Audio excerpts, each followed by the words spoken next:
And good morning. It is a Friday edition. I sound crisp today. Whew. Crisp and loud. Crispy. I don't know if that's the headphones or how we looking levels. Maybe I just got you a little high. Yeah. That might be. Got you a little. I don't know. You know, so Paul likes it high. He's like, I'm too low. So I always turn him You ever super tell high him up. to check his headphones. It could be part of the problem. That could be the issue. I feel like, yeah, we do need you in front of the microphone, Stan. That would work out better. We could just have Stan yell from the other side of the room for the entirety of the morning. Good morning. It is a Friday edition of Glenn Clark Radio. I, of course, am Glenn Clark. The other voice you just heard in for Griffin today is Zack Goodman from the Bataround. You hear him every Saturday morning talking baseball with Paul Valley. And it is a Friday, so, of course, our chief grand poobah here at PressBox, Stan the Fan Charles, is back in studio with us. Good morning, sir. Am I on camera? You are on camera. I would assume so. Okay, Yeah. You are on camera. I think you're all right. What a discombobulating start to my day. Stan's had a tough day. He's had a tough day so far. He forgot his phone, his computer, he forgot his pants. I mean, it was just a tough day for Stan. Well, no, I wore my underpants on the outside. Well, I just thought that was a new fashion statement that you were trying to make. It's good to see you, though. I am glad that you're here with us on a Friday edition of the show, as always, good to my be friend. here. And you got your powder donuts, so it can only be so bad today. That's true. Right? That's true. Like we always know, we can judge a Friday show by whether or not Stan got his powdered donut ahead of time, and he got it today. Today's show is brought to you by your local Toyota dealer, buyatoyota.com. The Toyota Tacoma comes in a range of models and trim lines, so you can choose the perfect Tacoma to reflect your unique personality and driving habits. Check out buyatoyota.com for deals on new Tacomas from your local Toyota dealer today. A lot to do on the program today. Coming up in about 28 minutes, Darren O'Day. You, of course, remember him. A big part of the Orioles' success in the last decade. Earlier this week, Darren announced his retirement from Major League Baseball. Dude got to pitch until he was 40 years old, which is pretty remarkable. Good guy, always somebody. And we'll talk more about Darren and the impact that he had here and just sort of the remarkable nature of lasting that long in Major League Baseball. We'll talk about all that with Darren a little bit later on. Also this morning, we're going to catch up with Jason Weber. Yeah, Jason Weber and Ken Rodgers. A couple times this week, I have flip-flopped their two names. And I thought Kenny Rodgers had passed away. No, it's the pitcher, Ken Rodgers. Oh. No, wait, no. It's the filmmaker, Ken Rodgers, with a D, Ken Rodgers. He's going to join us. No relation to Aaron, I don't think, although I guess we can ask him because... Got to be a lot of Rodgers in this country. You would assume so. You would think. But, if there is... he works for NFL Films, so if there is a relation to Aaron... True. Again, Aaron probably hates him like he does everybody else in his family. So we will catch up with those guys. They are the filmmakers behind the Bullies of Baltimore, which is the 30 for 30 that is airing this Sunday night on ESPN at 8:30 about the 2000 Baltimore Ravens. I had the chance to watch it last week. It's awesome. It's just so good. And I won't give away our entire conversation, but to me it really does become kind of a love letter to Tony Saragusa, which is really, really great. And will make you a little bit emotional as you're watching it on Sunday night. So I can't wait to chat with those guys about the 30 for 30 that will air on Sunday. And by the way, appreciate ESPN doing that because this is like the first Sunday we don't have football because Lord knows there is zero chance I'm watching anything related to I didn't watch the Pro Bowl when it was a game. I'm not sure as hell not going to watch it when it's not a game. This is the first Sunday we don't have football in, my God, how many weeks at this point? 40 weeks, something like that. So it's nice as we're weaning off of football to have something football-ish on Sunday night to view instead with this 30 for 30. So that's coming up on the program today. Stan and Zach, of course, because you're a baseball guy. I hate the fact that it seems like every week there's something non-baseball related with the Orioles that we've ended up having to discuss with you. And I've tried to limit how much I really want to talk about it throughout the course of the offseason because it just wears me down at some point. We don't have a lot of answers. I'm not really sure why everybody got so worked up this week about the Orioles' decision to not accept the 5-year lease. It, on the whole, actually makes a lot of sense if you're planning on getting something done. Why do two different leases? That's also much larger in scope than right. what the lease would command. Why would you do that? Why would you take this sort of short-term 5-year lease that doesn't get things done that you want to have it get done? I get that there will forever be people that are going to be panicked and are going to be fearful and are going to be whatever it is. And I've always said I have to be respectful that there are scars that still exist from the Baltimore Colts that some people will just never get over. And it doesn't matter. For those people, there's nothing you can say. I will believe something when I see it. And I get it. I really do, because I don't know those scars. I was way too young to understand the long-term repercussions of what something like that would do to a sports fan. But on the surface, I have never understood the fear that an Orioles fan would have practically about the idea of this team moving. It just doesn't make sense given all of the facts that we have. Well, you have a situation, though, that you had one of the two brothers throw that out there, and that's really sort of the really negative and cynical purpose of Lou Angelos is throwing that out there. You know, John has never, first of all, Peter, you know that expression, over my dead body. Mm-hmm. Well, Peter's not dead. He is incapacitated, but he would never stand for his son or wife being part of moving the franchise out of Baltimore or selling it to outside sources. So Lewis took the thread of the fact that John has a home in Nashville to really say, and he can do whatever he wants, including moving the team to Nashville. Mm-hmm. That's a pretty insidious thing to throw out to a fan base that still has, and it's interesting, Glenn, because it's like 22 and 16, 17, 20, is what, 39 years ago. The fans that really were hurt the most are in their 60s, Correct. 70s, even 80s. Those people aren't chirping about this. It's just really, I did a speaking engagement the other day at Har Sinai Synagogue to a group called the Lecture Group. And that was sort of the question after my talk. That's what people wanted to ask me is, well, isn't the team going to move to Nashville? I mean, really, it's become part of the narrative, and it's really, there's literally nothing to it. So I've said a couple of times, one, if you want, the practical reasons why this is hogwash, the first is that the stories that were created were that John Angelos was going to move the team to Nashville. Right. I want to make this abundantly clear. And again, you don't need any amount of evidence to understand why Major League Baseball would never allow John Angelos to be given a new market.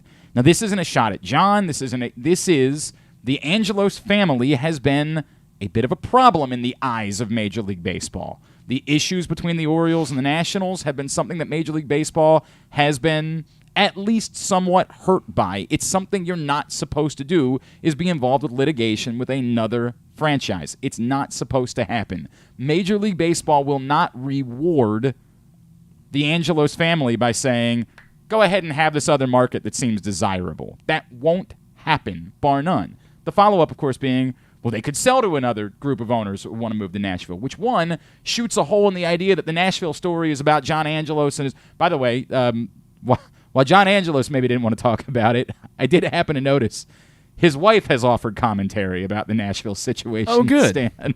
Oh, I had not seen that. Is it social media? Her bio on Twitter. I just happened to notice this the other day. That's John Angelos' wife's Twitter bio.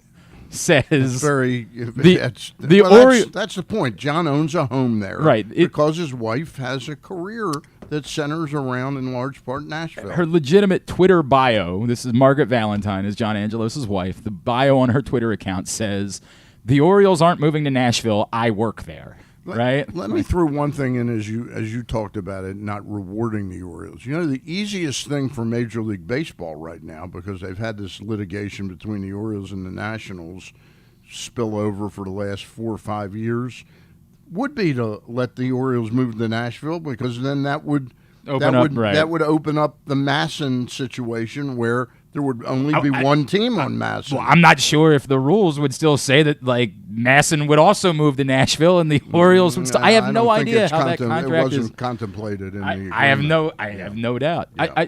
I say this, the idea that somebody would have, well, they could let another ownership group move the team. One, again, it pokes a hole in the idea that this is about John Angelos' relationship with Nashville. But two, the insanity of thinking that Major League Baseball is going to be cool with walking away from $600 million in free money when they have other franchises that are in genuine peril, legitimate, actual peril between Tampa and Oakland. Yep.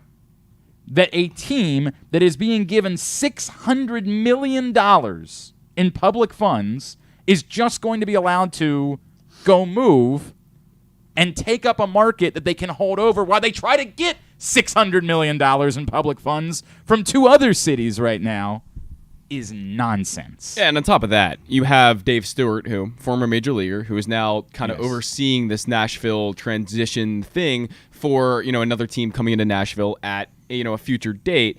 He said we have no interest in moving the Orioles to Nashville. Yeah, I saw that report from the Baltimore Sun yesterday, and again, I'm not trying to knock them; they're doing their jobs. It's sure, just, I'm surprised this story gets the legs that it does. I really am. Given the length of time since the football team left, the fact that there's no similarity to, it's almost like the documents. The documents thing right now with Trump and Biden.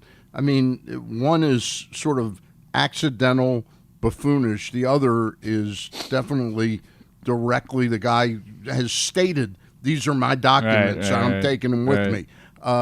There's no comparison between Robert Irsay, the late Robert Irsay, and John Angelos in terms of moving the franchise. Now, all that being said, and of course I agree with you, Stan, all that being said, I have no doubt that John Angelos and Mrs. Angelos, I have no question, are trying to do as well as they possibly can in these negotiations over the lease. I have no doubt that they are trying to either set themselves up as owners or in a sale to have the most value that you can possibly get from this relationship with the state. I think that anyone who is in their situation would do the exact same thing.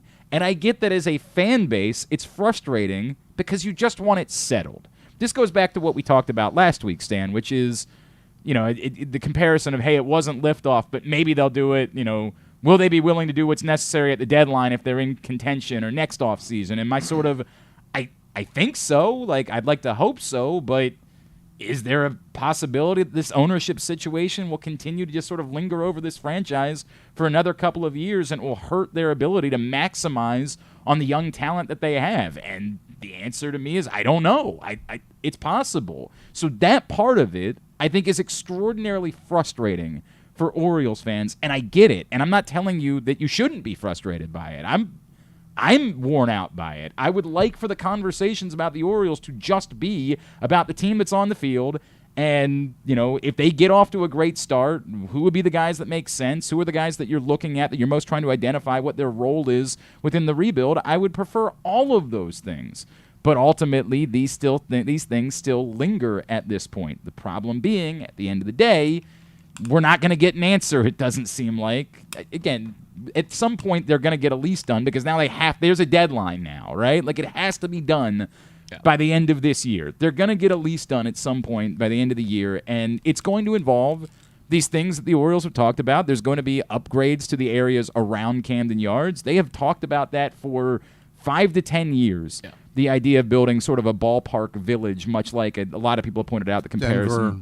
Yeah. St. Louis has done this and sort of revitalized the area around the new Busch Stadium.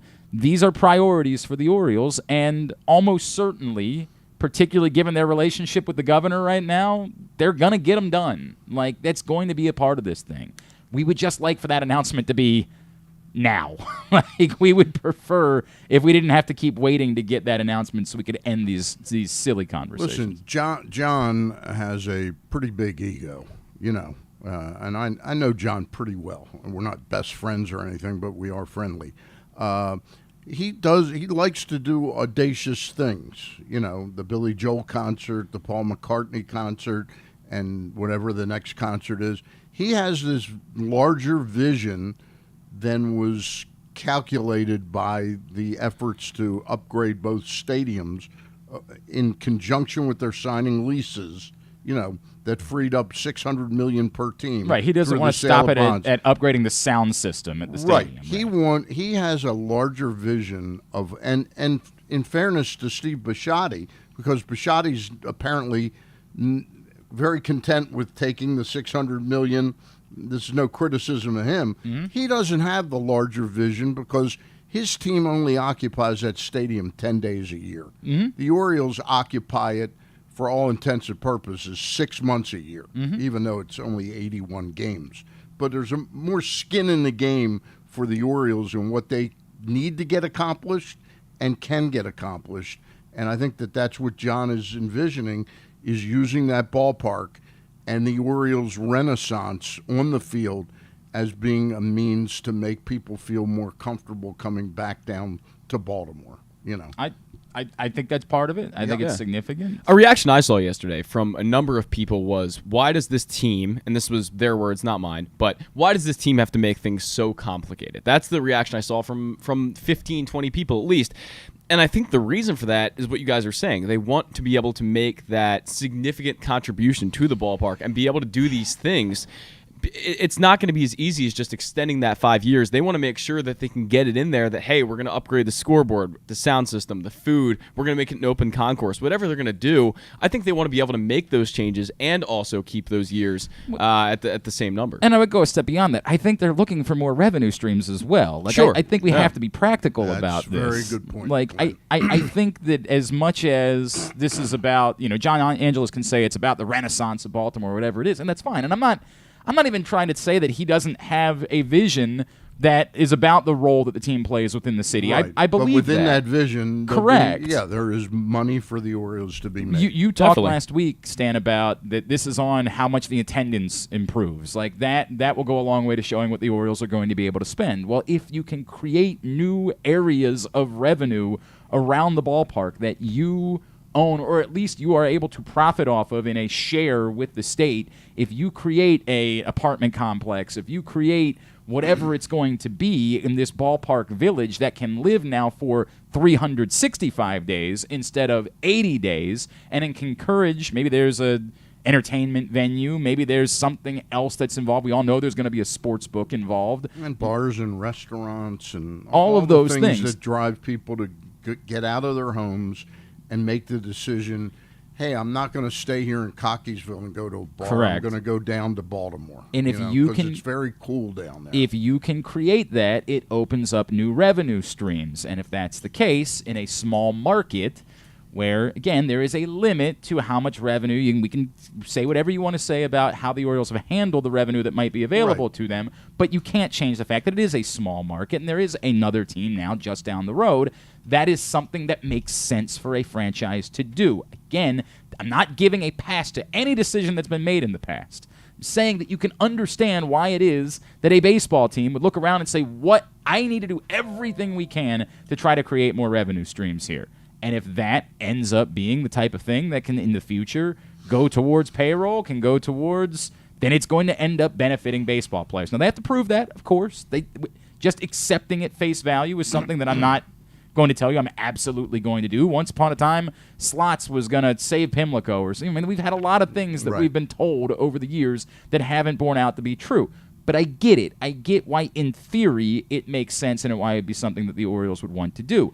I'm interested by it because it does come along with the idea that you brought up, Stan, which is you got this new arena that's about to open in a couple of weeks. Say new arena. Redone. New old. Right. Yes, correct. I still have some frustrations about the fact that it's still a box. Like that, I don't get why you would put all of this money into an arena and it would still open back up in a box. Like that doesn't work for me, but whatever.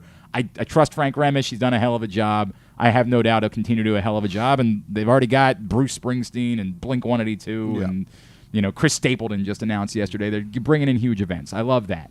So you have that. If you can upgrade that area a little bit more, can it work? Maybe not quite like Harbor Place once upon a time, Maybe not that, because that truly was a renaissance in Baltimore between Harbor Place and the baseball stadium.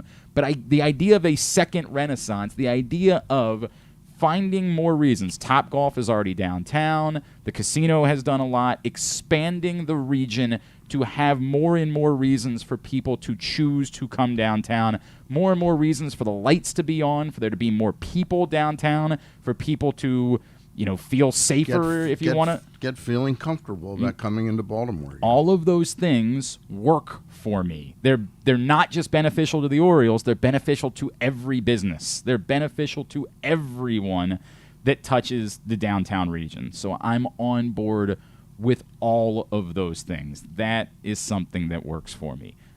I still hope that we don't have to keep talking about this forever. I still hope that at some point the conversation shifts and it's about, hey, we feel comfortable with where we are. It's time to go spend some money on a baseball player. I think one of the aspects of this, too, is the relationship John must have with Wes Moore. I think definitely. Wes Moore, the first African-American governor in the state's history.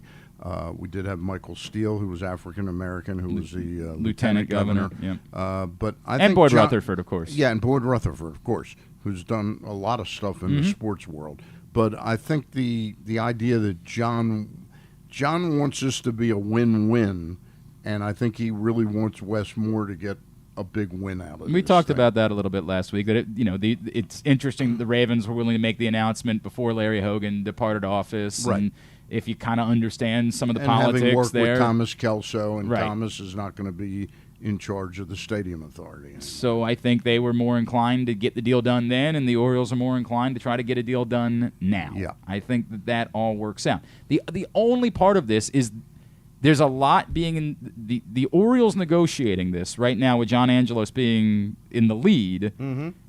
There will be questions asked about, well, if they're ultimately going to sell the team anyway, why is it that John Angelos is the one that's making these decisions? And it's a fair question to ask. Is there still hope from John Angelos that he isn't going to have to sell the baseball team? That if they get everything that they want, that this can all work out, there can be new lines of revenue, and he can be the owner of the Baltimore Orioles for some time? Well, and I don't mean this in any devious way. If you remember the ownership of the Los Angeles Dodgers when Frank McCourt and Jamie Luskin, McCourt, owned the team, and they were forced out by Major League Baseball. And it was quite apparent that Major League Baseball had a real hard-on to get them out. Yes. Because what they did was kind of reprehensible. They used the business of the Los Angeles Dodgers to fuel this extravagant lifestyle, and put the Dodgers in. I don't know how much risk they were at, but that's not the way you're supposed to handle the fiduciary responsibility of owning a Major League Baseball team. But the Dodgers, at the very end, the Dodgers owned the parking lots. Right. And Frank McCourt was in the business of parking lots back in Boston. Mm-hmm. That's where he made his millions and billions of dollars. Do you know who still owns the parking lots? Oh, does he still own the parking? He still owns Son the of parking a bitch. lots. Wow. Yeah.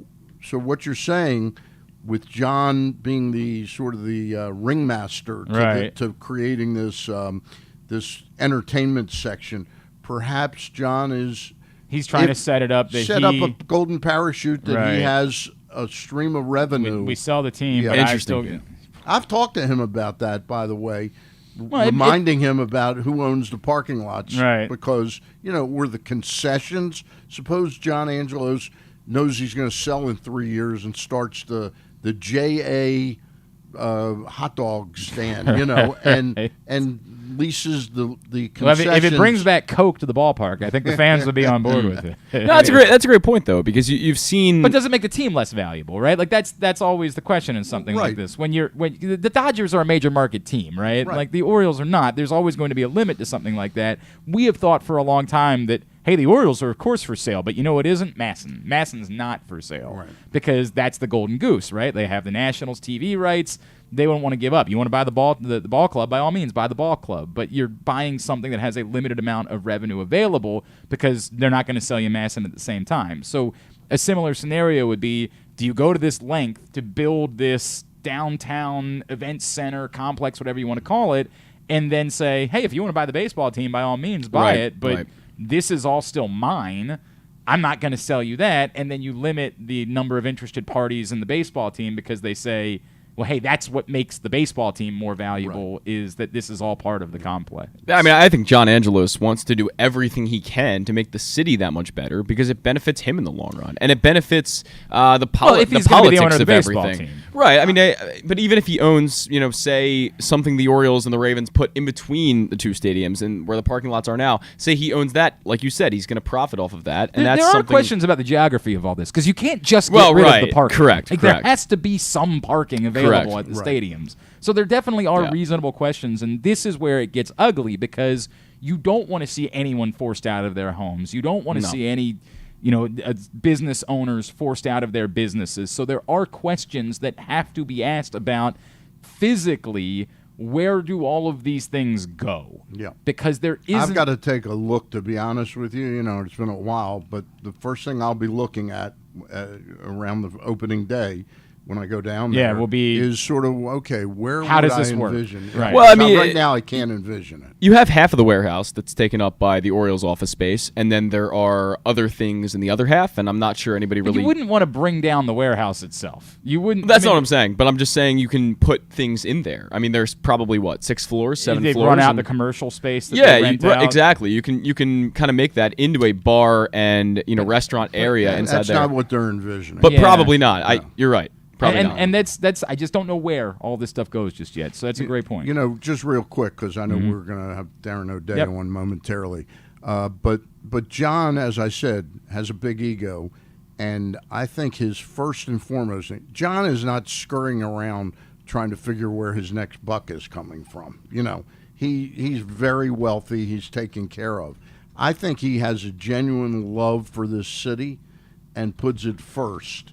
I don't doubt that, and we know that the Angelos family, for whatever holes you want to poke in what they've done over the years, the philanthropy part of it is real. They have been very philanthropic over the years, and of course we know the University of Baltimore in particular has greatly benefited from the Angelos family. Yep. So I don't doubt that he's interested in trying to help Baltimore at the same time. I'm not dismissive of the idea that he wants something that's better for the city as a whole. I just think that he wants to benefit from it as well. One last thing.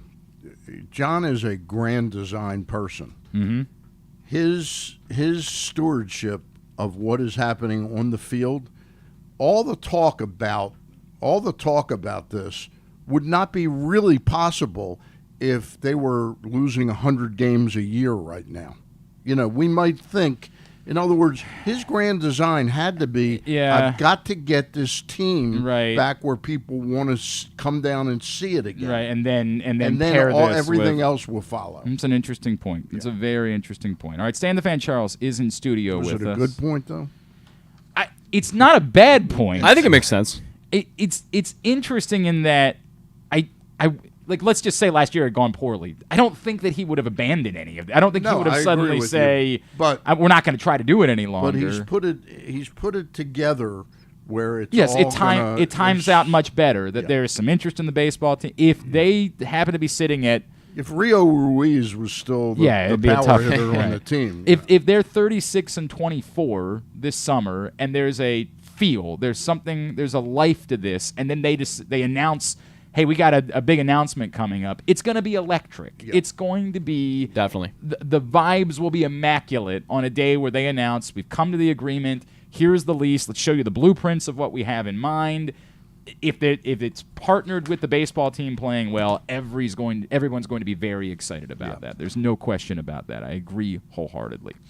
Hey, if you or someone you know has a gambling problem... Listen, gambling can be fun, but you need to set a limit and stay within it. So if you have, sports betting became legal in the state of Maryland and you got a little carried away, someone you know got a little bit carried away, here's what I encourage you to do. Call 1-800-GAMBLER. You can also go to helpmygamblingproblem.org. You can do either of those things 24/7, 365 for free confidential services. Again, 1-800-GAMBLER. helpmygamblingproblem.org. Those are the resources for you if you or someone you know has a gambling problem. All right, Hour number 1 of today's show. Stan the Fan Charles is in studio with us. We're going to be joined by Darren O'Day in just a second. I do want you to think about this, Stan, because I want to talk about it a little bit later on. Mention 30 for 30 about the 2000 Ravens is going to air on Sunday night. Today also so happens to be the 10th anniversary of the Ravens winning Super Bowl 47. So a question that I just have, and I'm going to put out there for fans today, does one of them mean more to you in any particular way than the other? Is there anything, as we reflect on both of them this weekend, for different reasons, one being a 10th anniversary, nice round number, the other being a movie that's coming out about it, does one of them register for you in a different way than the other one does? I don't want you to answer it right now. I just want you to think about it, because we're going to talk. I've got to answer it. And I do too. We're going to talk about it a little bit later on in the show.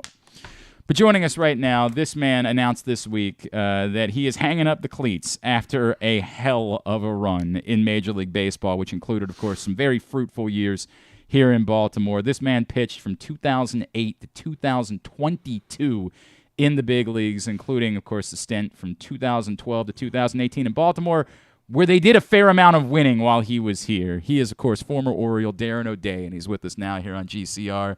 Darren, it's Glenn Clark, Stan the Fan Charles in Baltimore. It's great to chat with you. Thank you for taking the time for us, and congratulations on reaching this point in your life, my friends. Hi, absolutely. I'm excited to talk to you guys and be able to talk to the old O's fans that I miss. It's great to be on. Darren, we were talking at the beginning of the show. Not a lot of dudes get to do this until they're 40 years old. I mean, it's pretty rare that you get to accomplish it. Like, in the last few years, how many times do you have to say to yourself, God, I can't believe I'm blessed that I'm able to still do this at such a high level for such a long time? Yeah, absolutely. That's a good way to put it. It is really a luxury to be able to do that. And there was a couple times where I considered retiring, and I kind of being able to play till you're 40, and then as my kids get a year older, I get a chance for my 4 or 5-year-olds to remember some things from playing baseball. And then I just love being in the clubhouse, and that's really what keeps bringing me back is being part of a team. So, yeah, I soldiered on until I was 40, but I think myself and my wife are both done with baseball. Hey, Darren, Stan Charles here. Wondering if you would be so bold to say that the years in Baltimore were the highlight of your career. It definitely is where I did my personal best work. It's tough to say, Stan, because I was, when I was with the Rangers, we went to the World Series twice. That's right. I forgot. Okay. Yep. Yeah. And then when I was with the Braves, we were one win away from going to the World Series in 2020, which should have been a winnable matchup against the Rays.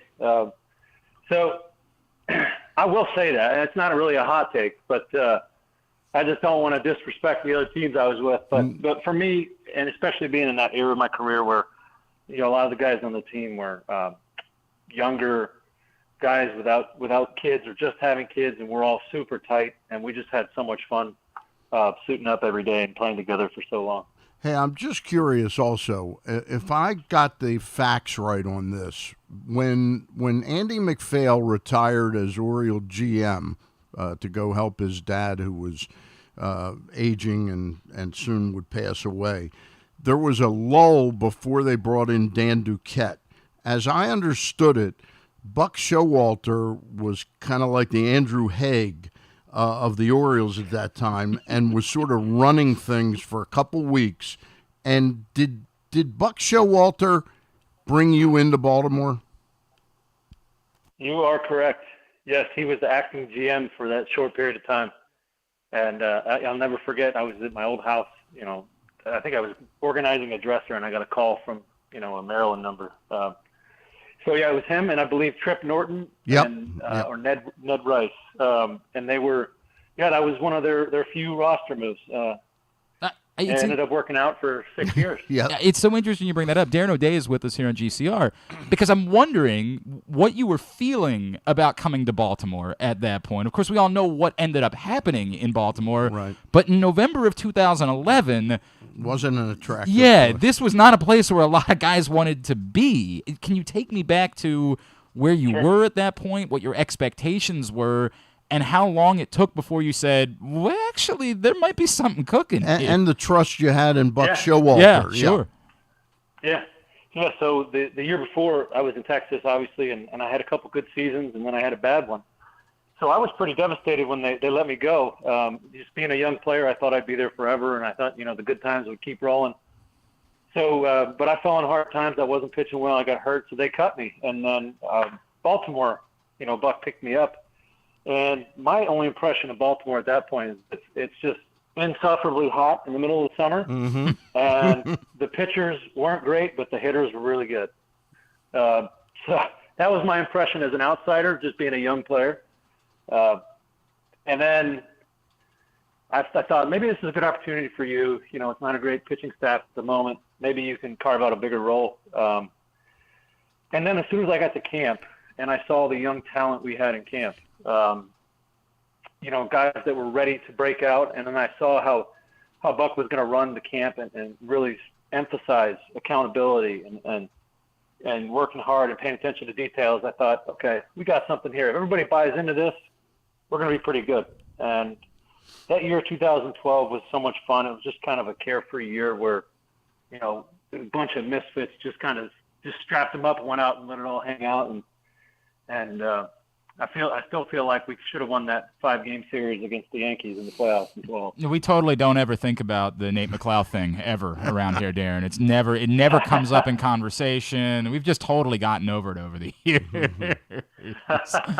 Yeah, right. Yeah, definitely something that's with the. So again, from there, right? Like even after 2012, there were a lot of people that wanted to be dismissive. Like, hey, the run differential wasn't good. Did you know then? Like, no, did you have any clue, even after 2012, this is going to be the team that wins the most games in the American League for the next 5 years? Like, did you know how special what was building was? Okay.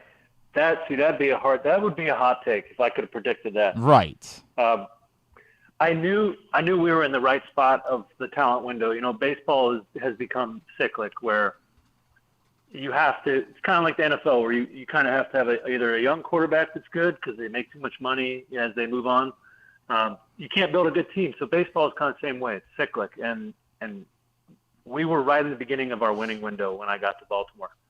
And I've been blessed to be able to do that, 3 different times in my career where I come into an organization where all that young talent is ready to really mature. And I knew we were going to be good. I never really accounted for how much the little things that we did right in that era, and then the bullpen we would win so many close games during those years. So yeah, I think we punched above our weight for a couple specific reasons.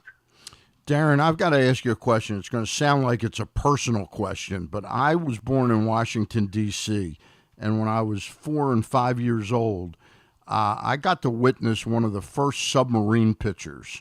And I don't know, I've never talked with you about this, whether you call yourself a submarine pitcher, but I got to see Dick Hyde and Ted Abernathy, who were 2 of the originators of this.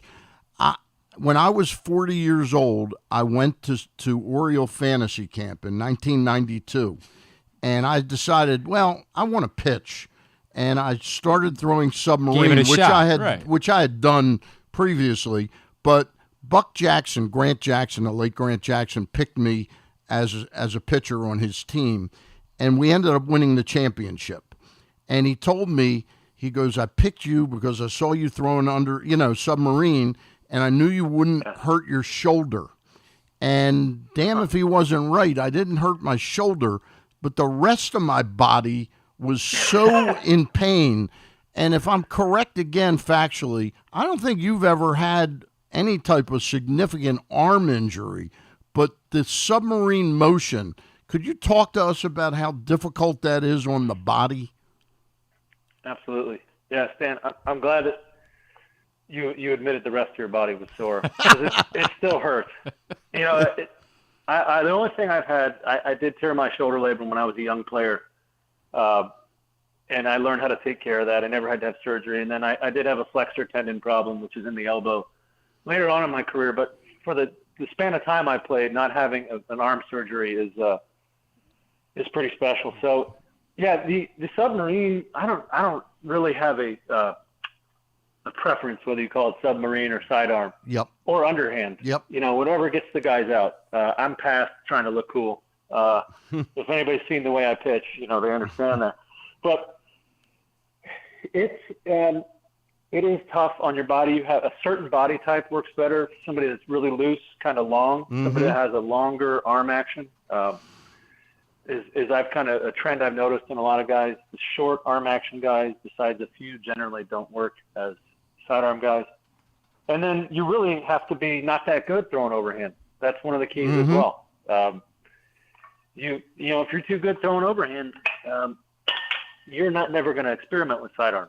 So it's funny how that works out. If I had thrown 90 or 92 in high school or 89 in high school, I never would have learned to throw sidearm because I would have been good enough that teams wanted me. So,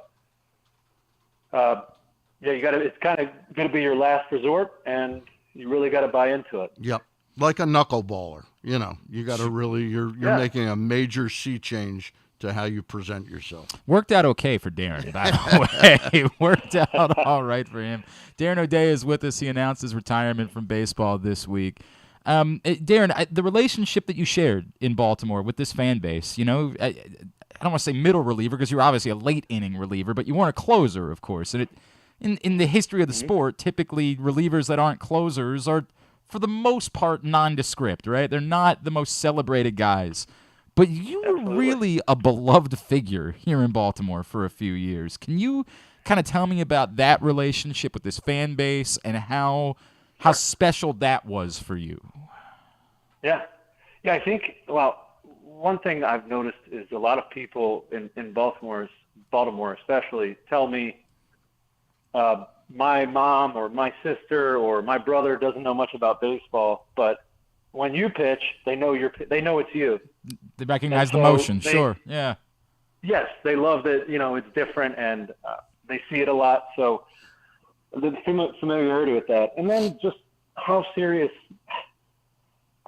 Baltimore cares about their sports. I found that out the first Fan Fest I went to when it was like 28 degrees and there's ice on the sidewalks and there's people wrapped all the way around the convention center just waiting to come in and take pictures and get autographs from some guys who are good at a kid's game. So it's just a great fan base. And especially as the time went on and we brought that winning baseball back to the city with such a proud baseball heritage is when I think the city really rose up and supported us. The city loves to win. They love to come out and support when you're a good squad and you're representing them well. Darren, I want to ask you about one of your teammates in those Oriole years. You got to sit, I guess, saying up close. You're not really up close to the action when you're in the bullpen, but you got to rub elbows with Zach Britton in arguably one of the greatest seasons a relief pitcher has ever had. What was his dominance like back then for those couple of years? It was, that's the absolute perfect word for it, is dominance.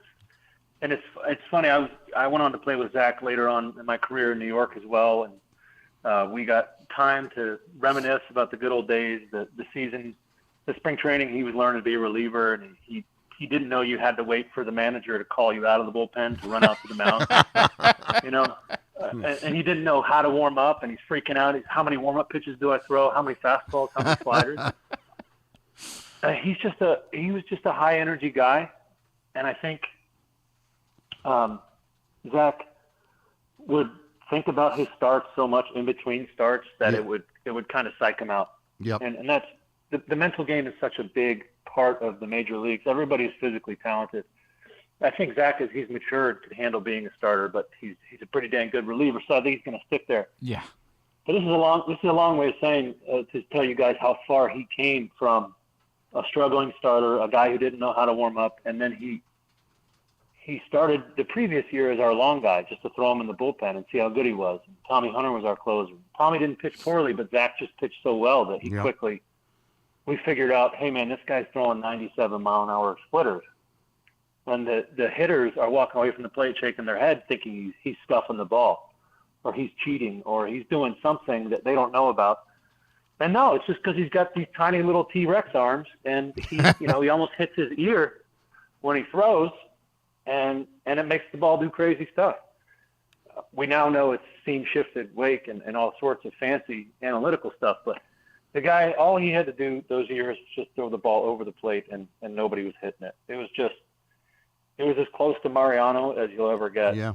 It's remarkable. I think. It was remarkable. 0.54 ERA and an 0.83 whip. Correct. Unbelievable. Correct. And by the way, people forget he could also swing the bat a little bit too. It's easily forgotten. He hit a home run in Atlanta at one point. Like, he actually could swing the bat a little bit, Zach Britton. Darren O'Day, as we wind down. Yeah, go ahead. I wasn't joking about those short arms. I mean, they are short. The guy, if he's got change in his pocket, he can't reach it.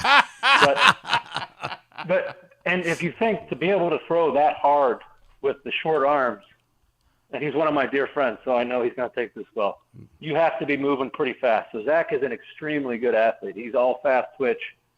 He's very talented, very well-rounded. So Zach, I believe, could have been a major league position player as well. Don't think he would have been as good as he is as pitcher, but he could have done it. I remember the day, it must have been 12 or 13, where he was not DFA'd, he was sent out. And the next day I was at Twin Lakes and watched him pitch in an inter-squad game, and he was getting tattooed by every hitter. And I said, boy, this guy, I thought he was going to really be something. And I said, he's just not going to make it. Oh, nice call, Stan. Yeah, nice call. I was a good scout. Nailed that one. Yeah. Darren, before we let you go, and we really appreciate the time, I want to ask you about what's next for you, and then I'm going to compare it with, I've asked a few guys this the last couple years, Adam, everybody that announced their retirements.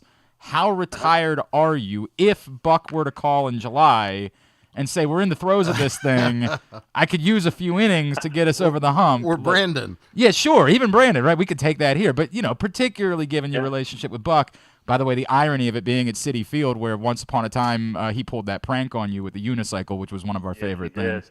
How retired are you at this point? What would you say to Buck if he were to call this summer? I would say, Buck, I respect you very much so as a man and as a manager.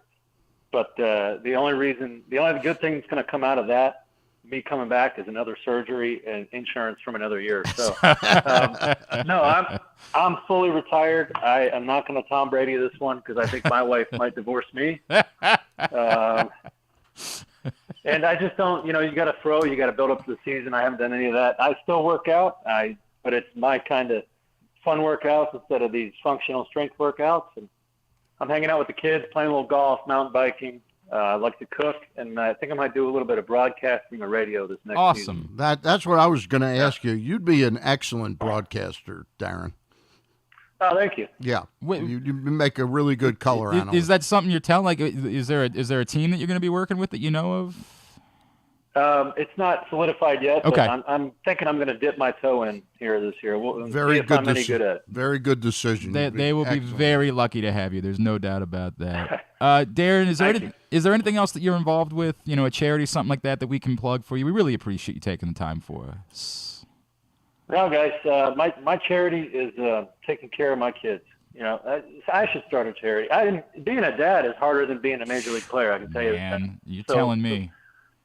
Much respect to all the dads out there and moms. Darren, I just took a 7-year-old and a 5-year-old to Disney World 2 weeks ago, and I still haven't recovered from it yet. Like, it financially ruined me. Have the bills come in yet? God, Darren, if you need any side work done at your house, if you need anybody to come down and help with some pruning or something like that, please let me know, because I am never going to recover from that. Yeah, that's right. At DOday56 on Twitter is how you follow him. Darren, you know how loved you are here in town. Can't wait to see you back here at some point, Orioles Hall of Fame, whatever it is. And there'll be a lot of people that'll be lining up to buy you a meal, buy you a drink. Grateful for everything you did during your time here.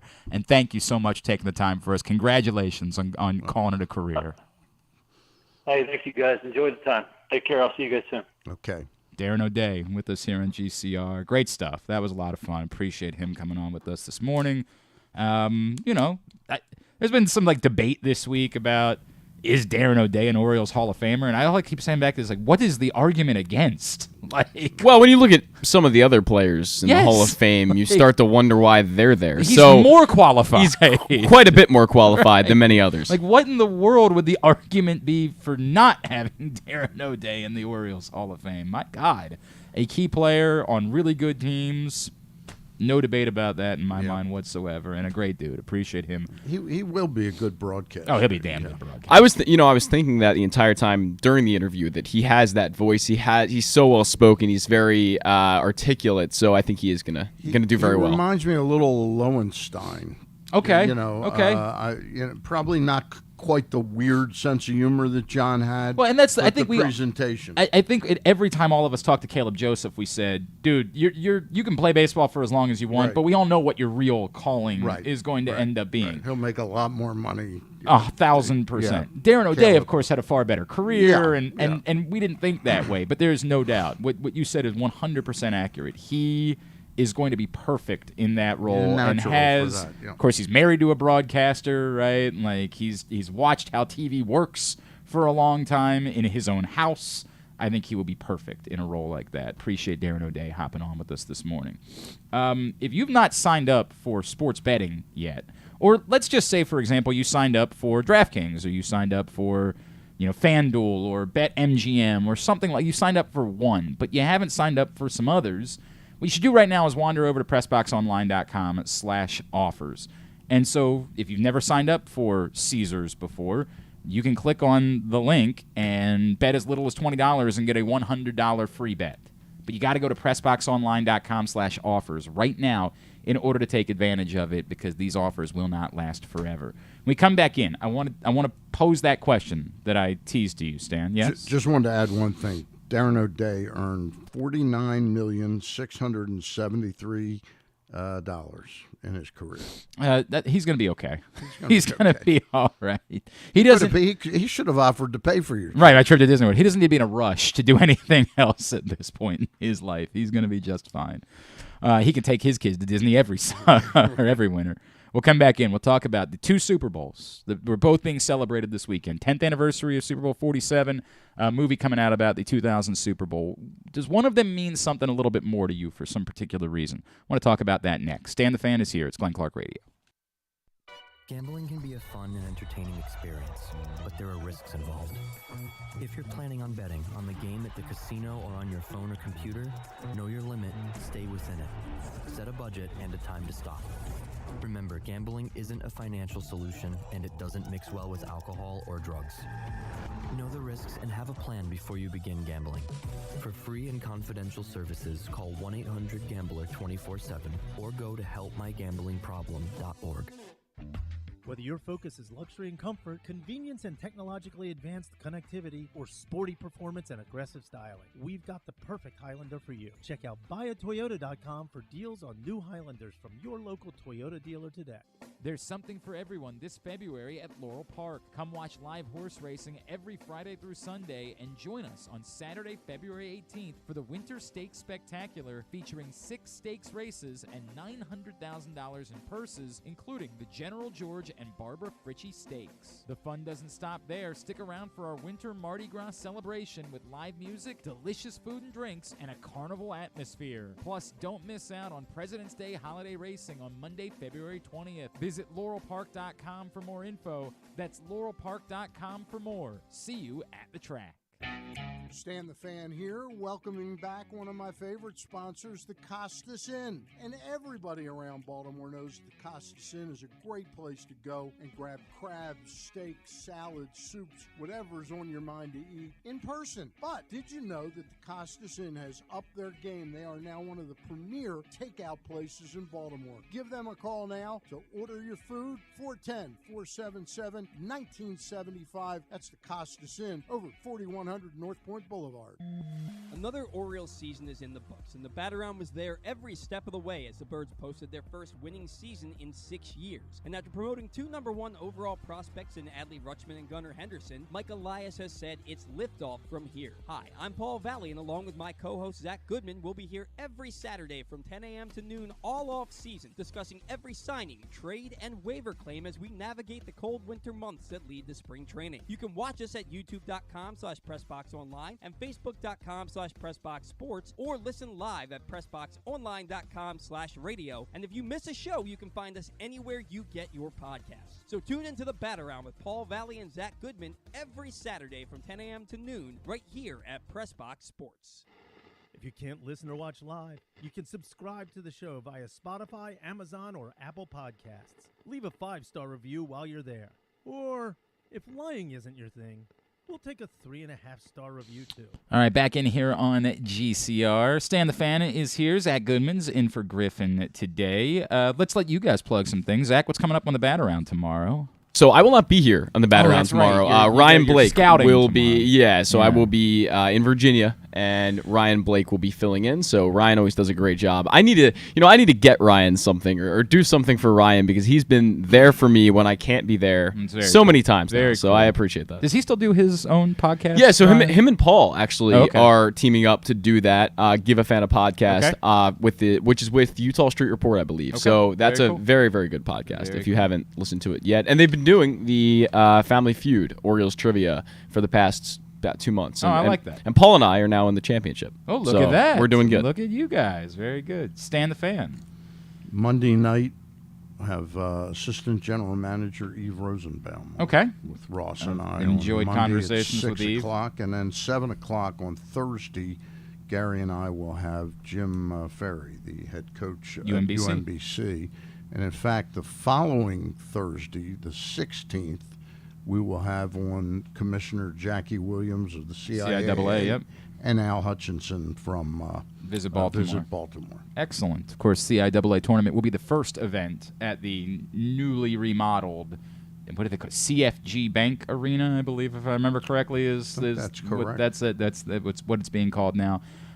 Which, if anything else, like go to the tournament to see the basketball, to see the experience. CIAA tournament is a cultural event far beyond just being a basketball tournament, but it'll be your first opportunity to experience this new arena as well, which is a great reason for you to get to the tournament here in a couple of weeks. Gary and I last night, by the way, had a very nice interview with Danny Black of Baltimore.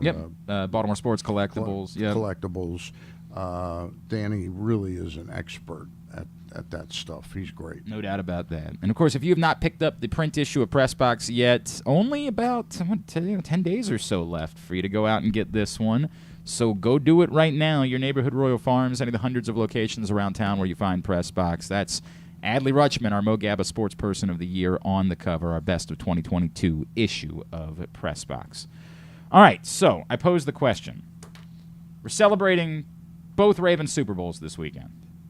On Sunday night, Bullies of Baltimore, 30 for 30 from ESPN, airs. I will give away. I had to pre-record our interview with Jason Weber and Ken Rodgers.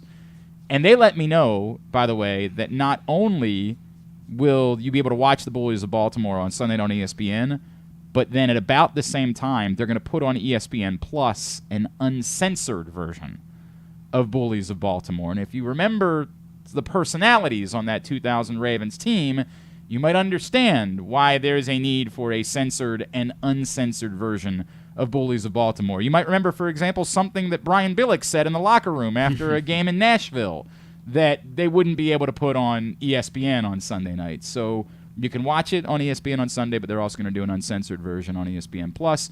And today, Stan the Fan, is the 10th anniversary of the Baltimore Ravens going into New Orleans and defeating the San Francisco 49ers to win Super Bowl XLVII. So the question I'm asking today, and I get it, it's a personal question for a lot of people. I don't think there's a collective answer to this, but does one of those two mean something more to you than the other one does, and why? And I'll go to Zack too, but I'm going to guess the answer is going to have to be the second one because I don't think he was alive for the first one. I was alive, but not by much. Yeah.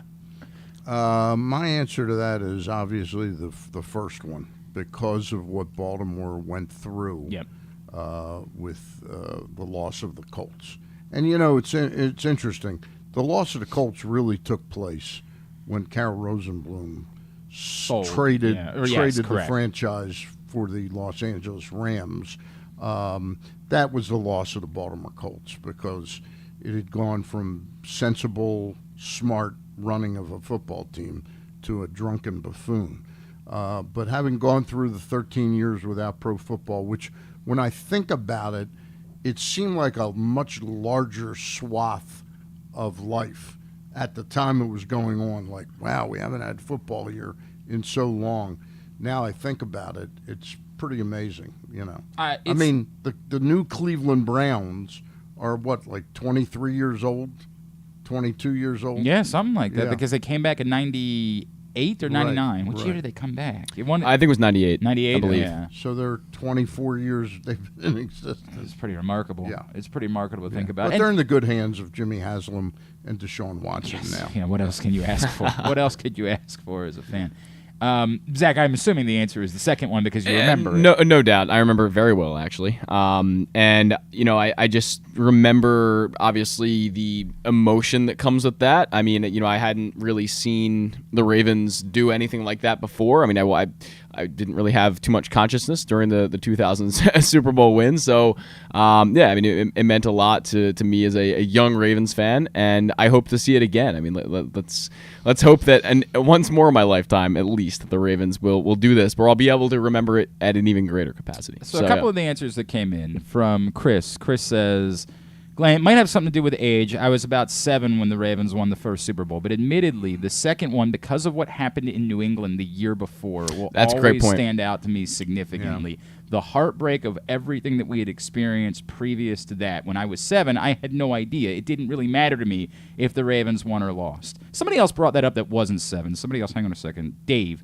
brought that up and said, I was just so grateful for having a football team that it wasn't that big of a deal to me whether or not the Ravens won the Super Bowl. The second time around, right? Just being relevant again. We were just so thankful for it to be happening on the flip side. But Chris points out that everything that happened in New England, the way that it set up that offseason, and all of the Joe Flacco detractors, all of it built up to a place where that was the most meaningful Super Bowl I could ever possibly imagine. Well, I mean, I hear you, but they could win one next year, and I'm sure it would be pretty meaningful as well, Chris. I left out one other reason why it was special to me, because I'd gotten to know Art Modell up close and personal, using that phrase. And it really... For him, right. Yeah, because he got vilified the way Irsay was, and yet the circumstances were entirely different. Art was not a drunken buffoon. Right. Art tried to do right by he Cleveland wanted to keep the team in Cleveland, correct. Yeah, a long time. And they treated him like an assumed second-class citizen. That's a very fair point. And I do think that it meant a lot. Like, in him, sort of standing up and hoisting the trophy was really kind of beautiful for people here and what he had done for our city, obviously. And watching David kind of stare at the trophy. Yeah, 100%. And then, and you know what, it's funny you bring that up because hang on, Joe mentioned the second one we never really got to experience touching the trophy the way that we did with the first one. Remember, after the first Super Bowl, the Ravens were hell-bent on getting the trophy around town so that every Ravens fan could touch it. Yep. And that meant the world to me. It's a unique comparison, right? To take nothing away from how the Ravens handled themselves after winning the second. There is no correct answer for how to do that. Right. But it's funny because you brought up David Modell. As we remember, David took it upon himself as a mission. 1,000% driven by David Modell to say, I want all of you. Like, I want this to be for you, to take it anywhere he could around town for months to make sure everybody had a chance to touch the Lombardi Trophy. I remember there was an event at the Senator Movie Theater. Okay. Must have been some kind of quick documentary that they put together for the season, because I remember it was cold, so it had to have been fairly after. And there was this big event there, and I have a picture. Jane has a picture of herself with David Modell, and they're sort of holding the trophy together. My wife couldn't have really cared less. Sure. But she thought it was so neat to be able to hold it and touch it. And that was David Modell's thing. And I don't know that a lot of people understood like what that would mean to them to be able to. It was his way of saying this is yours too. Yeah. That this isn't really ours, and I think it speaks to maybe some of the disconnect that has existed in more recent years between the franchise and the casual fan. It's why we wanted to do player shows again here, because it just felt like there was a bit of a disconnect. That was a big thing to David Modell to say, we want it's a little bit about touching the trophy. It's the small way that we can say we want you to know that this is yours as well, which was so significant. From Nick, the most recent one, unfortunately, I was out of town for the first one and couldn't afford to get back to celebrate. So this one, I was able to party in the city and attend the parade. So, yeah, the second one meant more. Obviously, far more personal, of course. I completely get it. He also says he went to the Denver playoff game in that run. So, yeah. Glenn, I'm curious. You talk about that disconnect between the fans and the franchise. Do you think that the Lamar Jackson situation, and say he does end up signing that long-term contract, do you think that's going to drastically change that? I don't think so. It's far more grassroots than this, right? What I refer to. There is such a smaller touch between the franchise the perfect word for it. And the casual, the common fan than there was in the first 10 years of the franchise's existence. It's training camp, right? Like you can go to training camp now, but you have to plan ahead of time. You have to know when you want to go. Yeah. You have to make sure that you decide 2 months in advance so you can get a ticket for that day in order to go to training camp. There was nothing like driving out to it's McDaniel College. I don't know if you have any memories of that, Zach, because of your age.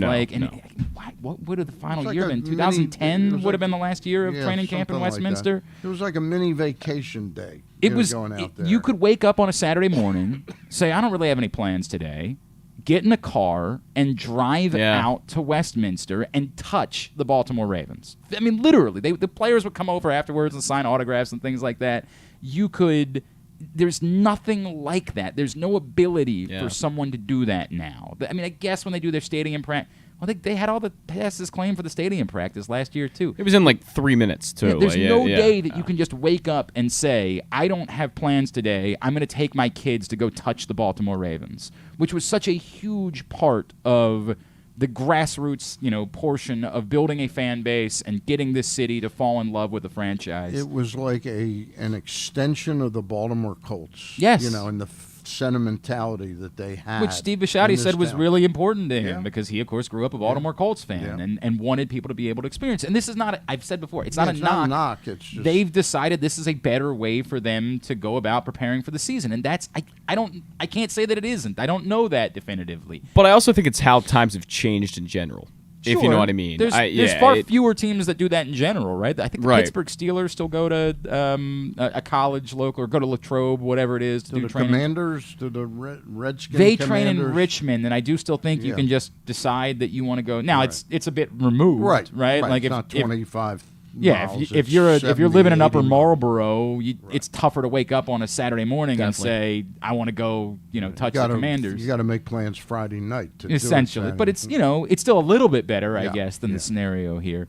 It's more the grassroots side of things. That there were players out in the community almost every night, and they weren't the mega millionaires that players are now, so it was a little bit. Benny Thompsons, who I became very good friends with. Well, and we talk about Tony Siragusa eternally. Tony Siragusa was John the Baptist for the Baltimore Ravens. He would show up anywhere. He was the closest thing we ever had to Art Donovan with the Baltimore Ravens, because he would just go show up somewhere and stay and come over, and he'd grab you by the neck and he would make you feel warm. And there's just far less of that, which was why we partnered with Tyus, and because John Colson, who was a very significant part of the original Ravens radio shows, he and I said the community kind of misses it. It would be nice to bring that back at this point, and Tyus thankfully has done a wonderful job of being a part of that, and we've been grateful to do it. But it's just different. That vibe is just a little bit different. From Tony. Tony says, Glenn, something about that second Super Bowl and it being Ray Lewis's final ride really stands out to me. The fact that he was able to go out on top. There are so few athletes in all of sports that will ever get to do that. It sort of solidified his greatness as standing out even among other great players. Okay. I mean, I don't know that if the Ravens had lost that Super Bowl that suddenly somebody would try to poke a hole in Ray Lewis and suggest that he's not one of the greatest defensive players in the history of football or something like that. But yeah, I mean, it was definitely, there was something more special about that didn't exist the first time around, so I could see why that would be significant. And then the only person that used the word, and it's so funny, Stan, because it's similar to what you brought up earlier, the word that I think about constantly and why I was so excited to watch this 30 for 30 on Sunday night. This was brought up by Ryan. Ryan says, Glenn, the first Super Bowl was impossible. It's always the word I use. And it references what 5 years earlier, we didn't have a team. In 5 years, I went from being a kid that was forced that if I wanted to watch football on Sundays, I had to watch the Washington Redskins play the Arizona Cardinals or some crap like that, to winning the Super Bowl. That word I always bring up, impossible. Yeah. It was impossible what occurred. And it wasn't really even building, as everyone remembers, the year beforehand. They went 8-8. There were good players here, and there were some signs of hope. But this was wildly out of nowhere, that all of a sudden a city that had nothing football-wise was suddenly winning a Super Bowl. And that's why it will eternally mean...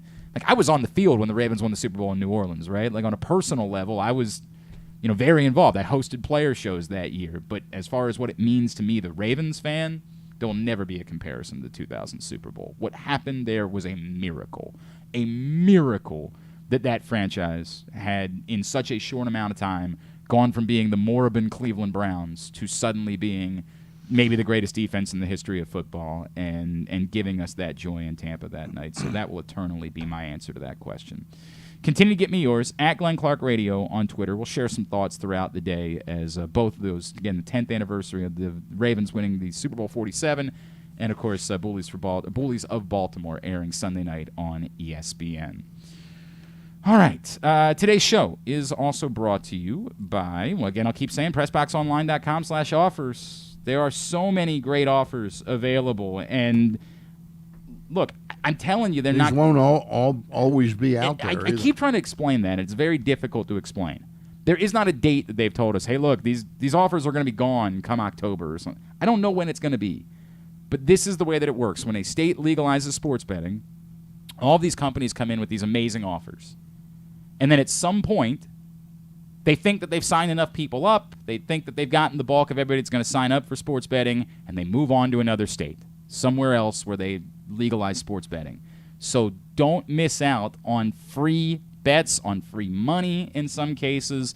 Like with DraftKings, you can bet $5 and get $200 in bonus bets instantly. But you got to go to PressBoxOnline.com/offers, click the link, and sign up right there. Big news, by the way. Oh? Former glam rocker Gary Glitter has been freed from prison. Oh, good.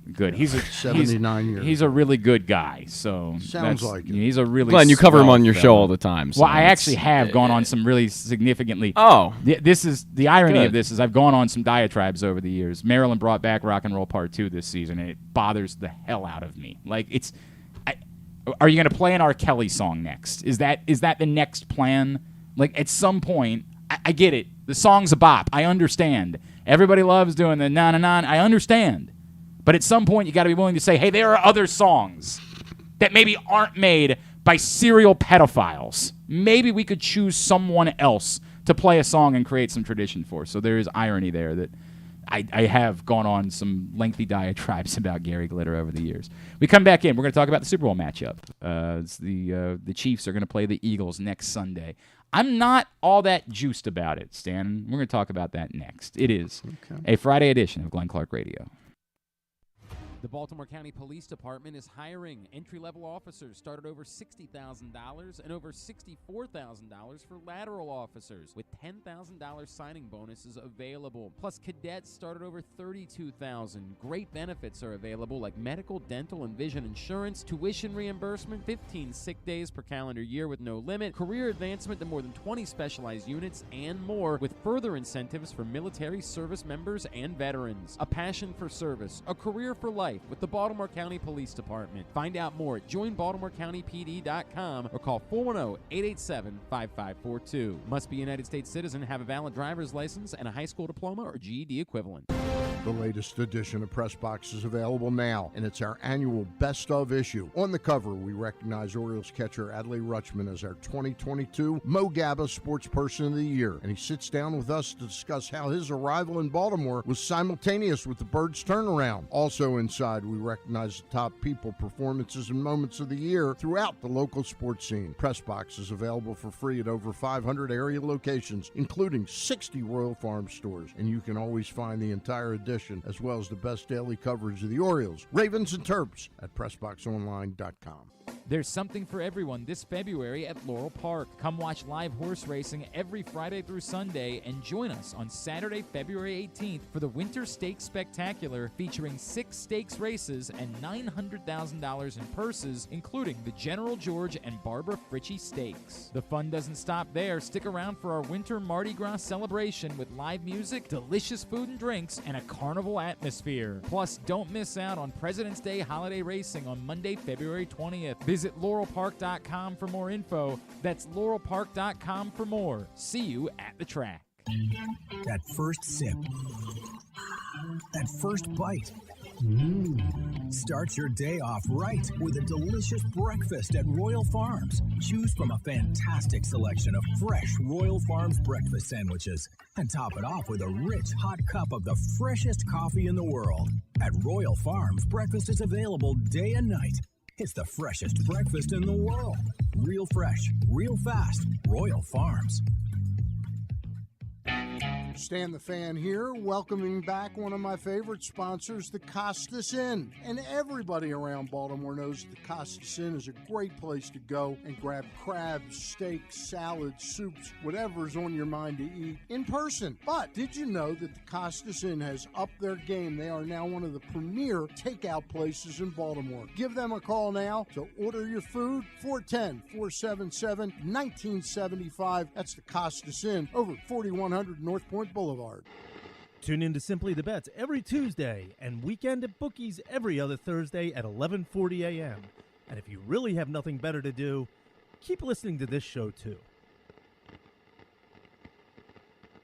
Back in here on GCR, it is a Friday edition of the program. Stan the Fan Charles is in studio with us. We're talking off air about Yes. a couple of crazy stories. Yes. Did you see this one last night before I went to bed? The police responded to a domestic dispute somewhere in Florida. And Sure. Sounds about right. They got there was yelling and screaming going on, and they got to the door. The police said, "Hey, it's the police, open the door." And they heard this woman scream, "Just break the door down." They went in and they got in a fight with the man, and they took him under arrest. He had apparently, as part of the fight, he had bitten the head off of a python. It wasn't Ozzy Osbourne, was it? No, he had bitten the head off of a python snake. It was the pet of the woman. Yeah. They do some weird drugs in Florida, man. Yeah. They do some really, this is where the bath salts, remember, of course, the famous story, the guy eating the other guy's face off, Oh, yeah, that was a good one. Well, everybody's done that. Right, I mean, what's jeez. a little bath salts and face biting I'm among looking friends? to see if they've sort of taken it off the AOL So feed of stories. I don't know why, but last night on Twitter there was a reflection. Maybe it was Steve Irwin's birthday or the anniversary day he died. I don't know, but there was some Steve Irwin content going around. Right. And there was a reminder that he was once doing a live hit on TV in Australia and had a python around his neck and was telling the lady about how he wasn't concerned, the python's not going to bite me, and literally 5 seconds later the python bites him. The python. But he's totally cool about it. He's just like, yeah, I think he might have gotten me. Not worried about it, not panicking in any way, not freaking out, just being like... Let me see if I can find this story.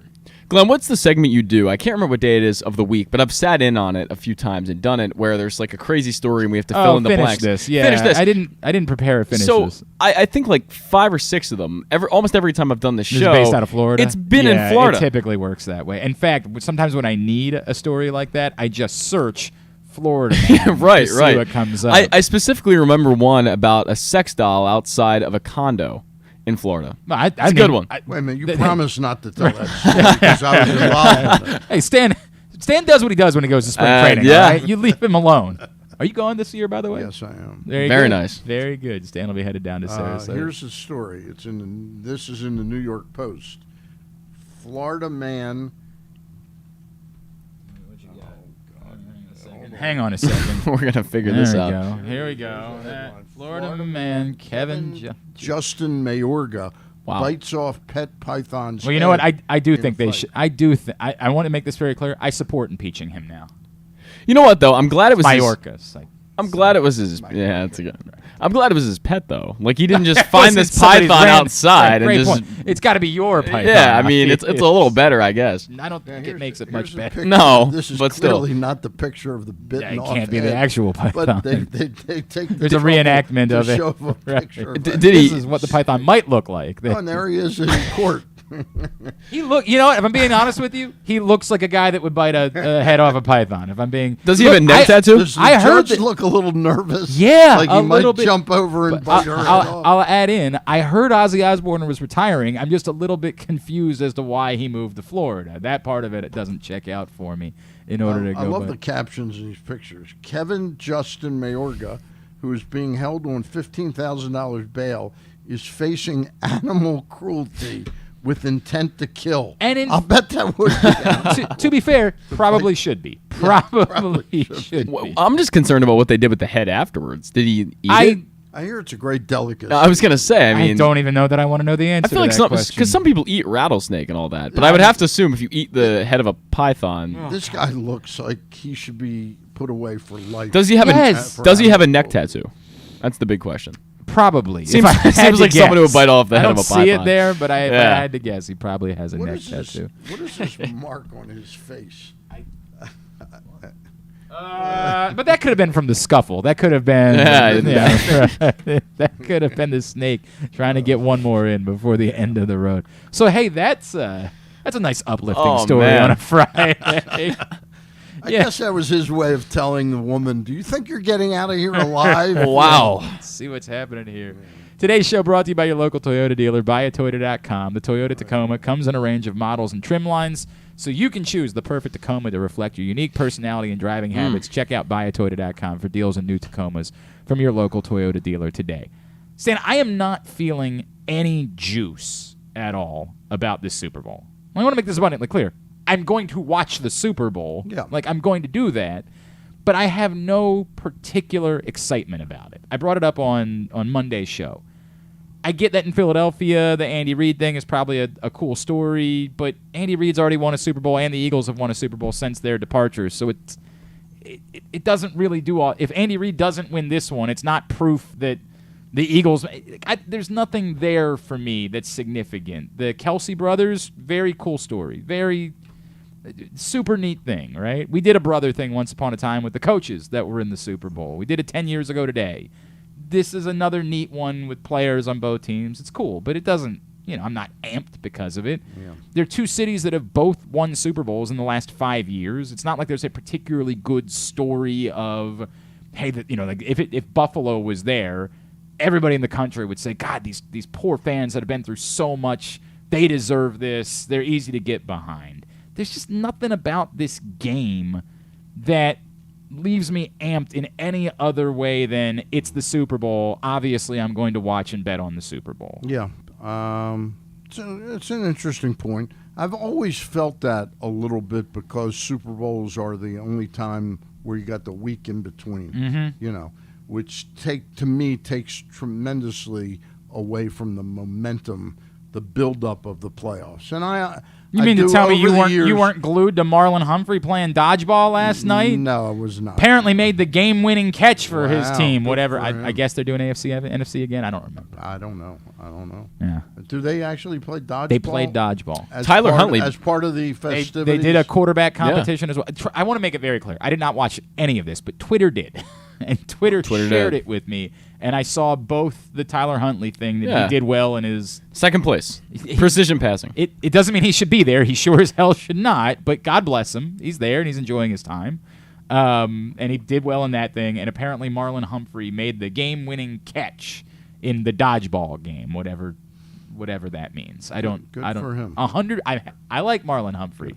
I'm happy. But getting for back to the question, this is a very good matchup. I think it's got a chance to be a very exciting. What is the early line? Philadelphia is favored. It moved a lot in the first, literally 2 hours. Really? It moved. It was Was all Kansas City over the favored place. now? Kansas City was favored. Okay. Then it moved to Philadelphia being favored, but it was moving frequently in the first couple of hours of the. Well, of course, when I put my bet down, it always moves. It is now Eagles -1.5 is where the number sits at the moment. Okay. So, yes, to your point, the expectation is this is a very good football game. This is two very deserving teams. There's still obviously a lot of questions about how healthy Patrick Mahomes is going to be in the Super Bowl. Yes, he was able to kind of gut it out in the AFC Championship game, but you could tell how limited he was. Where is Travis Kelce with his back by the time we get to the Super Bowl? Those things certainly weigh on what the game is going to end up being.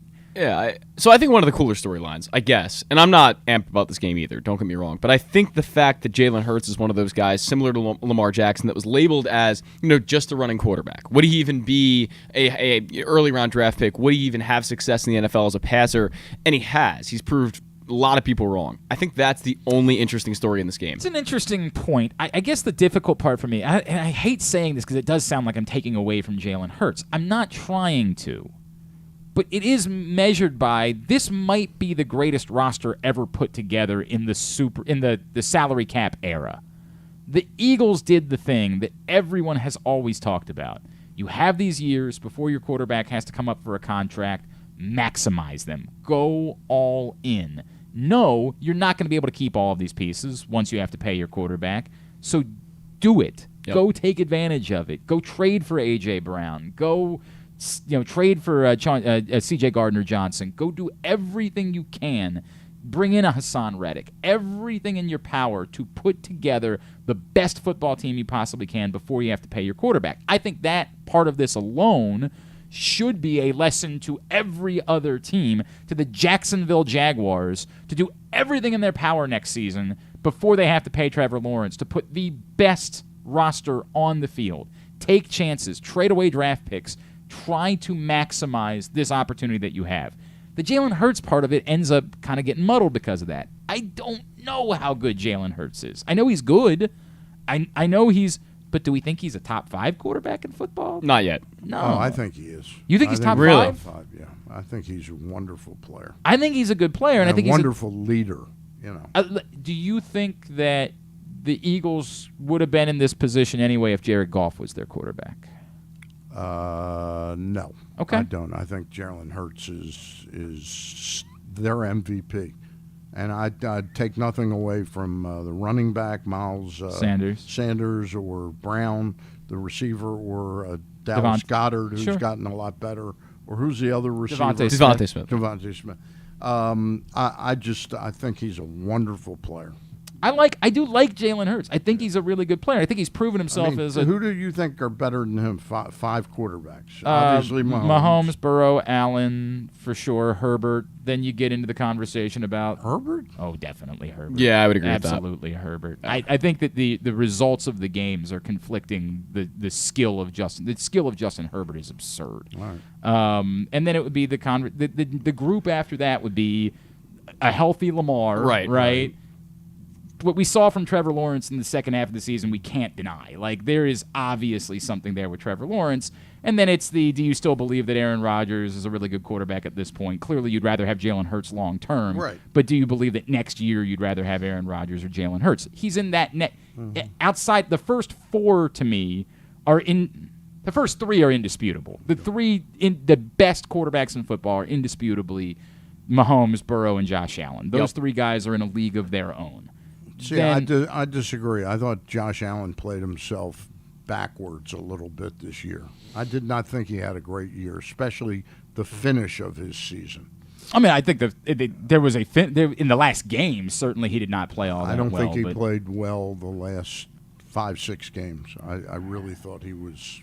I thought he receded from from the greatness label. He's real good. Interesting. But I would take Jalen Hurts over him. Wow. Burrow and Mahomes, Wow. I might take over him. Wow. But, You're bullish about Jalen Hurts. You're very bullish about Jalen Hurts. It's very interesting. I mean, I have him at 6. I just tend to think the other 5 are slightly better. I don't think there's a huge difference, especially between guys like Herbert, Lamar, and Hurts. I don't think there's a big difference.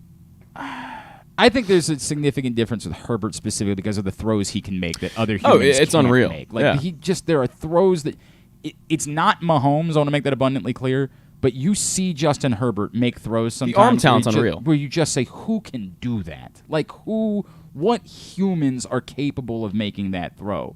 And I don't see that specifically from Jalen Hurts. Now somebody would bring up, but his athleticism, right? Like he can do things outside of the pocket. Just, Herbert's a capable outside the pocket player, but there are things that Jalen Hurts can do outside the pocket that, only a couple of other guys, Justin Fields, Lamar Jackson, it's a very short, Josh Allen, a very short list of players that are capable of doing some of the things that he does outside the pocket. But Herbert's arm talent it's so absurd, I don't know what to say about it. Like that, how they've managed to, obviously injuries have hurt them a good bit this season at the wide receiver position, but and not having the right offensive coordinator. My God, how they haven't managed to maximize it more is crazy to me. I'm going to watch, and I do think you're right about the matchup. Like, I think it's a good competitive matchup and could be a very good football game, particularly if Patrick Mahomes is a little bit more human. I would go the other way. The other way. I don't really want to watch Patrick Mahomes labor through I agree. If I'm sitting down I want Philadelphia, if they are to win, to beat a very decent Mahomes. It's kind of the disappointing part about the NFC Championship game, right? Like, it just sort of feels like they got a bit of a bye into the Super Bowl, which doesn't mean they wouldn't have won it anyway, right? You and I both picked them to win, despite the fact that we had picked the 49ers to go to the Super Bowl to begin with, right?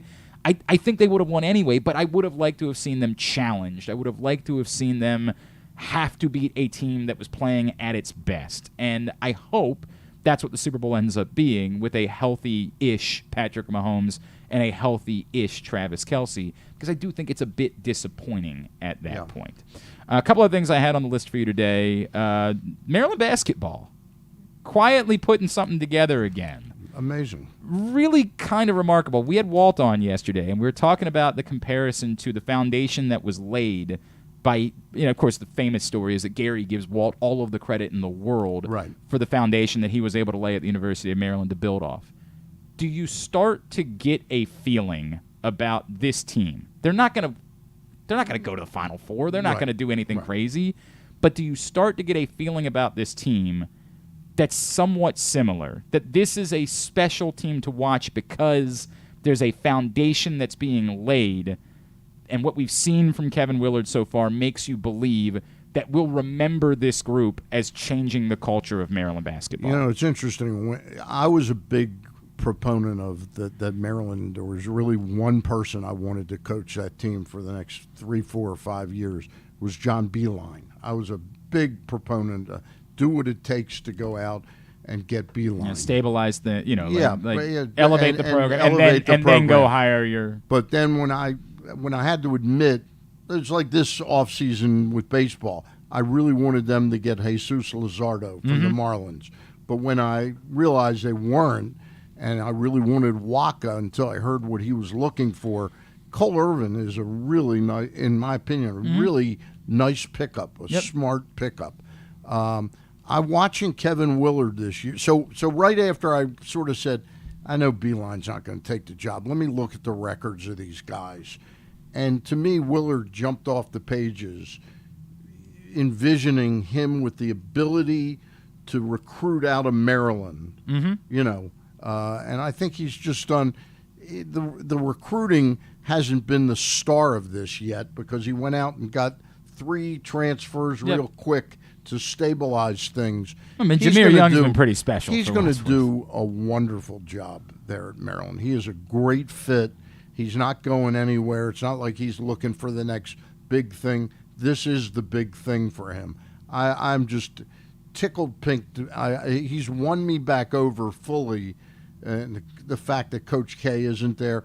I'm fully back as a Maryland basketball fan. I'm in a place uniquely with this team where I want to watch them play. Again, not because I think that they're going to do something particularly special. I think they can get into the NCAA tournament. Yeah. You know, if they got the right matchup. Right now, they they're could, supposedly, they're right. beyond the bubble even of making. At the moment, right? Yep. Like they got to win a road game at some Yep. point. Like they got to figure out how to do that. Hopefully, it'll be tomorrow night at Minnesota because that would be a bad one to lose. But they should get into the NCAA tournament. They could win a game. Given the matchup, they could win a game, right? Like, Correct. who knows? But they're not going to be. We're not going to remember this as one of the great Maryland basketball teams This is of not all going to be time. like an incredible story. But I do think I like watching because it feels like I'm watching something that is setting the tone for what's to come. It feels like I'm watching the return of Maryland basketball. That's exactly how I would put it, Glenn. And it's interesting you said I'm finding myself really wanting to watch. Maryland basketball for a long time, from like 1969 to 2010, 12, when Gary left, it was appointment viewing 100%. for sports fans here. Yep. You had to watch the Maryland game. And I'm back to that now. Like, I really get pissed when I don't remember just offhand. But by next year, I'll have the schedule taped up, and I'll want to see all the games. That's the way that I've been feeling about it. You didn't happen to watch the women last night by chance, did you? No, I didn't. They were on ESPN last night against Iowa. Of course, Caitlin Clark is the superstar at Iowa, scored 40 points last night against Maryland. Lost. Maryland, they battled back. They were down by like 20. They battled back. They made it interesting late in the third quarter, but Caitlin Clark is a rock star. Is just insane. She's going to be the National Player of the Year. Watching that girl play is she shoots Steph Curry shots. Like, she shoots from the logo. There was a three she hit last night that was legitimately 6 feet beyond the three-point line. She just was bringing the ball up court and said, "What the hell? I'll give it a shot," and drilled it and got fouled on the play. That girl is insane. It is insane to watch her play if you get the opportunity. Caitlin Clark is a star. All right, when we come back in, we're going to chat with the filmmakers behind the Bullies of Baltimore, 30 for 30. Ken Rodgers, Jason Weber, they'll join us next. That's coming up on Sunday night. Stan the Fan is here. It is a Friday edition of Glenn Clark Radio. Gambling can be a fun and entertaining experience, but there are risks involved. If you're planning on betting on the game at the casino or on your phone or computer, know your limit, stay within it. Set a budget and a time to stop. Remember, gambling isn't a financial solution, and it doesn't mix well with alcohol or drugs. Know the risks and have a plan before you begin gambling. For free and confidential services, call 1-800-GAMBLER 24/7 or go to helpmygamblingproblem.org. The latest edition of PressBox is available now, and it's our annual Best Of issue. On the cover, we recognize Orioles catcher Adley Rutschman as our 2022 Mo Gabba Sports Person of the Year, and he sits down with us to discuss how his arrival in Baltimore was simultaneous with the Birds' turnaround. Also inside, we recognize the top people, performances, and moments of the year throughout the local sports scene. PressBox is available for free at over 500 area locations, including 60 Royal Farm stores, and you can always find the entire edition as well as the best daily coverage of the Orioles, Ravens, and Terps at PressBoxOnline.com. That first sip. That first bite. Start your day off right with a delicious breakfast at Royal Farms. Choose from a fantastic selection of fresh Royal Farms breakfast sandwiches and top it off with a rich hot cup of the freshest coffee in the world. At Royal Farms, breakfast is available day and night. It's the freshest breakfast in the world. Real fresh, real fast. Royal Farms. Make the most out of every day in your Toyota RAV4. Available in hybrid or gas-only models. A RAV4 can get you where you want to go in style. Check out buyatoyota.com for deals on new RAV4s from your local Toyota dealer today. The Baltimore County Police Department is hiring. Entry-level officers start at over $60,000 and over $64,000 for lateral officers, with $10,000 signing bonuses available. Plus, cadets start at over $32,000. Great benefits are available, like medical, dental, and vision insurance, tuition reimbursement, 15 sick days per calendar year with no limit, career advancement to more than 20 specialized units, and more, with further incentives for military service members and veterans. A passion for service, a career for life with the Baltimore County Police Department. Find out more at joinbaltimorecountypd.com or call 410-887-5542. Must be a United States citizen, have a valid driver's license, and a high school diploma or GED equivalent. Check out Jeremy Kahn's daily picks at PressBoxOnline.com as he tries to find you daily winners. And speaking of winners, here's a man who once won a media curling contest. And I don't think anything else. He's Glenn Clark. Hey Stan, speaking of movies, you have any Academy Awards picks for me? Did you look over the nominees? I haven't looked it over. I will be very disappointed if Colin Farrell doesn't win Best for Banshees. Actor. Yeah, I thought he was absolutely brilliant in it. And this guy is the Christian Bale movie, The Pale Blue Eye. That's for next year? I believe that would be next year. Yeah. Yes. I'm trying to remember the Best Picture nominees this year were Top Gun, Maverick, right. Everything Everywhere All at Once. Right. That's going to win Best Picture. Everybody's saying that. Yeah. Banshees in Inisherin. Yeah. The Fabelmans, the Steven Spielberg movie. Oh, wait a minute. That could win Best Picture of the year. I did not see the new Avatar. It just not do anything for me at all. Although I will say the ride at Disney World is awesome. It is a good ride. Dude, it is so cool. It is not a roller coaster. It is a virtual reality kind of ride. And what they do to genuinely make you feel like you are flying through Pandora is awesome. It is so my kids were, freaking out by how cool it was. It was my favorite thing that we did at Disney World. Okay. And, Disney World's not for me, obviously, it's for the kids. But as far as the stuff that I did, it was the best by far. The Elvis movie was nominated for Best Picture. Tar with Cate Blanchett was nominated for Best Picture. All Quiet on the Western Front. I don't know anything about Triangle of Sadness. I don't know anything about it at all. Never heard of it. And Women Talking, which was a Frances McDormand movie, Right. and her movie's always good. She's Correct. always good. So those are the nominees for Best Picture. I've seen exactly one movie on that list. Top Gun? And no, I saw All Quiet on the Western Front because I love. It's a very of all of the movies that are on. Well, the I list, saw the original one, Sure. and I love war movies, that kind of thing. 1917 a few years ago is kind of similar to that, I guess, in a way. Yeah. I love that genre, so I thought it was fantastic. Okay. I would give it like a 9.7. It's a great movie. Wow. The Banshees of Inisherin is just a great small film. I guess the only but problem. it won't win Best Picture. And the only problem for Colin Farrell is that it seems like everybody thinks that Austin Butler is going to win for Elvis just because that's the type of performance that always ends up winning Best Actor. Like, didn't Jamie Foxx win for Ray? And oh God, who Joaquin Phoenix won, didn't he, for the Johnny Cash movie? Right. I just feel like for whatever reason those musical biopics. He was terrific. He was terrific. But Colin Farrell, it's a marvelous performance.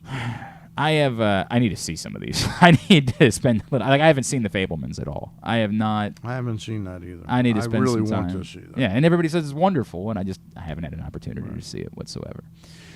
All right, today's show brought to you by the Baltimore County Police Department. If someone may be looking for a path, perhaps struggling to find their way as a young person out of high school, cadet salary started over $30,000 a year. If you're looking for a change of pace, you're well into your career, you want to be the change that we've asked for within policing in the community. Maybe you're someone that's worked somewhere else as a police officer and you're ready to come back a little bit closer to home. The Baltimore County Police Department is hiring. Join BaltimoreCountyPD.org is the website. It's .com. Sorry, my fault. Join BaltimoreCountyPD.com is the website for you to find out more. A passion for service, a career for life, competitive salaries, lateral officers, new officers start at over $60,000 a year. So find out more by going to joinbaltimorecountypd.com. As I mentioned, had to do this a little bit earlier on because of their schedules, but an opportunity to catch up with the filmmakers behind the 30 for 30 Bullies of Baltimore right here on GCR. Well, it's a pleasure now to be joined by the men behind a film that I can't wait for you guys to see on Sunday night. ESPN's 30 for 30 series continues with the Bullies of Baltimore, all about the 2000 Baltimore Ravens. And we are joined now by the filmmakers from the project. Ken Rodgers and Jason Weber are with us on GCR. Guys, it's Glenn in Baltimore. Really appreciate taking the time. I don't know. This might end up turning into less of an interview and more of just me kissing your ass because I love this film so much. So thank you for spending a couple of minutes with us. Keep going. That's fine. No problem. Ken, go kiss Ken's ass all you want. We appreciate it. I'm glad you enjoyed it. It's awesome. Thank you so much.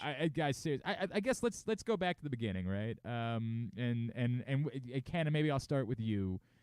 The idea for doing this and doing something more, obviously you guys had a connection with NFL Films and Hard Knocks, but when did you start thinking about this being a project that you wanted to take on, and what led you to making that decision?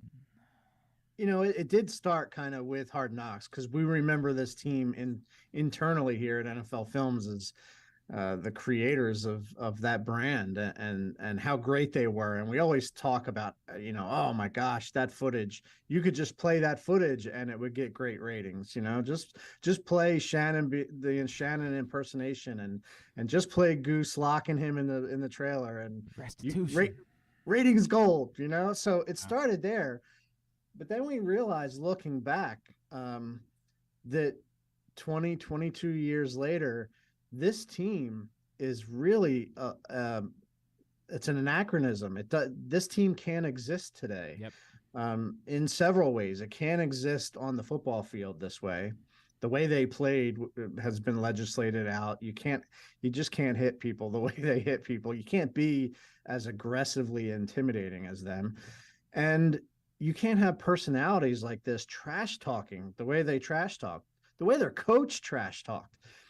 It just doesn't exist. 2001, the Belichick era starts, and the league is a copycat league, and everyone starts this mentality of don't give any, bulletin board material, don't give away anything in your press conferences, don't talk about the other team. It's a very methodical way to go about the media. And Brian Billick and the Ravens were just wild when it came to the media. It wasn't methodical. Yes. So we just felt like, wow, this is a team that's different than anything that exists in sports right now. That's a reason to remind people. Jason, I'll admit, when I heard that you guys were making the 30 for 30, I said to myself, wow, in Baltimore, we're going to love this. I don't know if there's broad national appeal about the 2000 Baltimore Ravens. And what Ken just described to me is what makes it so fascinating. I wonder how much you guys sort of had to deal with that. Like, hey, we would like our audience to be a little bit more than just, 40-year-old white men in Baltimore. Like, I imagine that you had to think about that. Is that part of the story that, like, you could not see this? This team was so unique that's what makes it so appealing beyond even those of us that fell in love with this team here in Baltimore 20 years ago. Yeah, absolutely. I mean, look, if you love football and you love seeing kind of an aggressive style football, you're going to love watching this team and learning about this team. But to your point of people not caring outside of Baltimore, I would say that this is a team that is made up of personalities that reach way beyond Baltimore. Every one of them, almost every one of them, took part in the documentary, launched from their playing careers into national, media personalities, whether it's Shannon Sharp, Tony Siragusa, obviously Ray Lewis, Brian Billick, Trent Dilfer was on ESPN for years. I mean, they all reached out on a national platform. So I think even though the core audience is going to be in Baltimore, people outside of that area know who these guys are, but maybe don't know exactly what they did on the football field. And this gives them a chance to see that they're more than just talking heads. Bullies Baltimore, Sunday night, 8:30 on ESPN.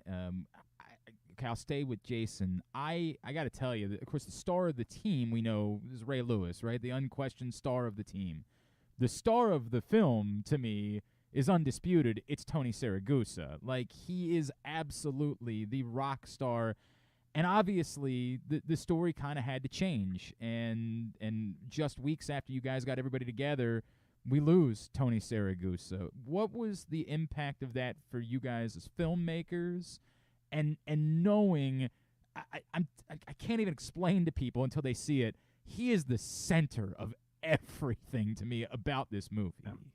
Yeah, no, you're absolutely right with him being the center. Like, I think the world he's the gravity base of this team. Everybody kind of congregates around him, and you want to be around him because he's just such a gregarious figure. And, for him to pass just a few weeks after we shot the live event at the Meyerhoff Symphony Hall, and our interviews with him, I think it really, we had some questions to how do we proceed with the documentary, and we kind of all got together and watched the event again, and realized that I think watching it, there was a way to make it work, and not, and just really be a tribute to who Goose is, because I think it comes across in the film, is that just, that it's a tribute to the team, but also a tribute to him in particular, and the type of person he was. I'm going to go a step beyond. We're chatting with Jason Weber and Ken Rodgers. Ken, I don't know that it was your guys' intent. To a Ravens fan, I believe this film is a love letter to Tony Siragusa in a lot of ways. And I don't know if that's what you wanted it to come across as, but I'm telling you, it genuinely left. And I knew Tony really well, and everybody in this city has a Tony Siragusa story. But did you feel a little bit that as you were putting the project together, that in a number of ways this almost was a love letter to Tony? Yeah, and it was discussed here often. Like, should we tell people up front who might not know that this happened, this big event happened right beforehand? And as Jason said, when we watched it, we realized that, I mean, I don't know. I don't want to get into the spiritual if somehow he sensed that an ending was coming, but he was in such a great mood and was so friendly towards everyone on the crew and at the Meyerhoff. He was expressing his love, straight out love for everyone there, his teammates, the people behind the scenes.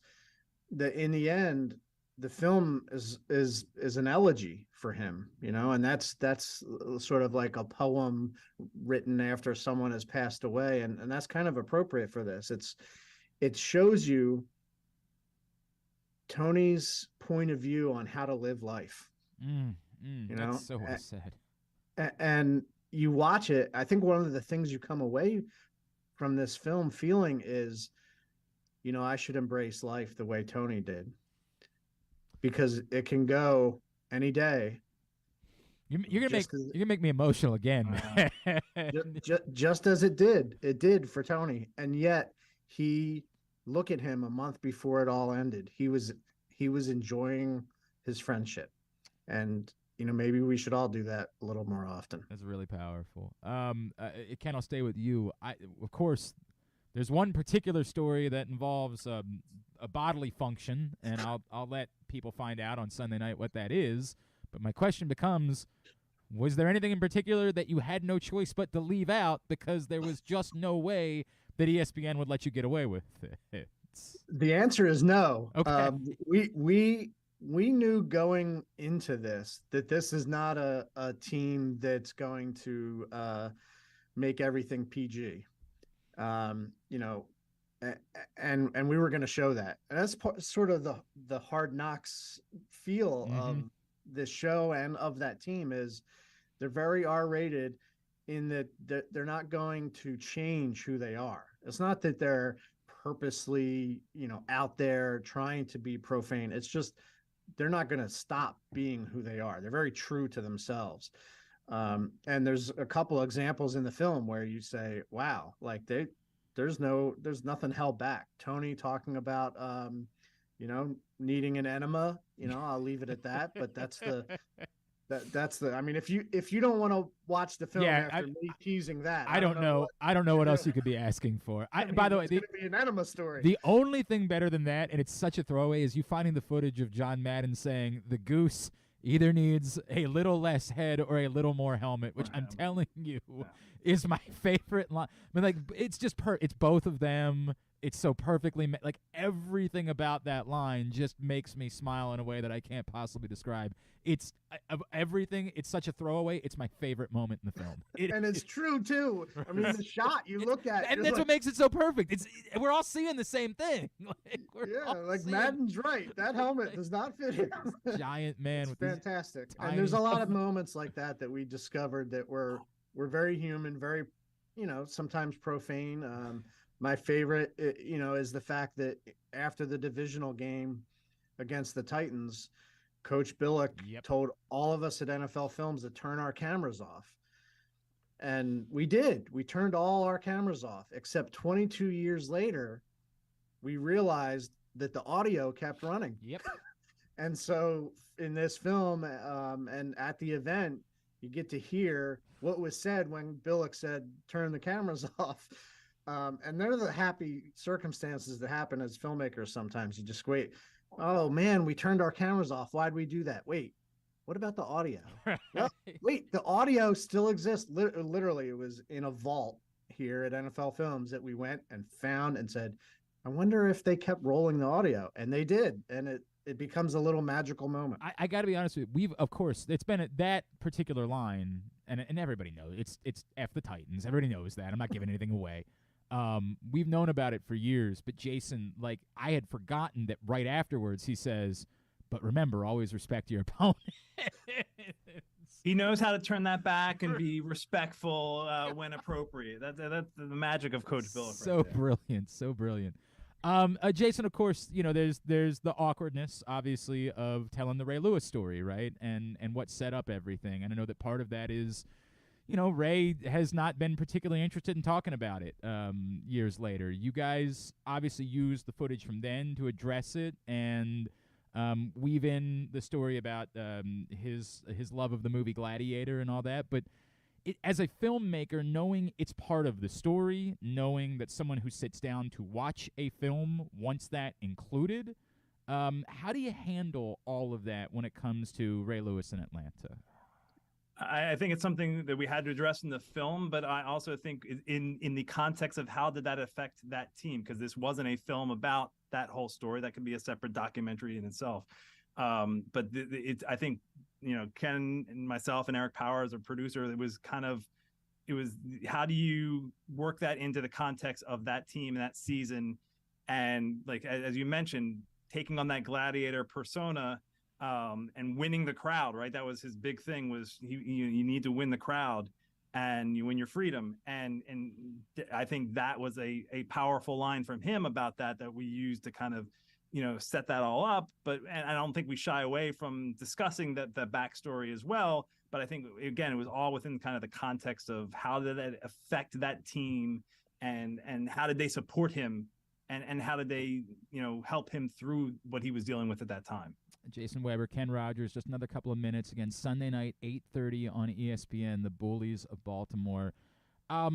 Jason, was there anything that you were forced to leave out? Like just, time constraints being what they are, all of this new footage that you now have from the event you guys did and all the interviews that you shot. Was there a story from the season, a player you wanted to highlight, something like that? You said, man, I was maybe a little bit disappointed that we didn't get to go there. Yeah, I mean, look, the event that we shot was, again, in the Meyerhoff last May, was over 2.5 hours long. And there was a lot of great stories that were a part of that event. The great thing about it, and the fact that this is not only on ESPN, but ESPN Plus, where you'll get to see kind of the more uncensored version of the documentary. I guess it just struck me that I watched the uncensored version of the documentary. Yeah. And look, there's certain things that we can't air on ESPN, but the full version that you got to see will be on ESPN Plus.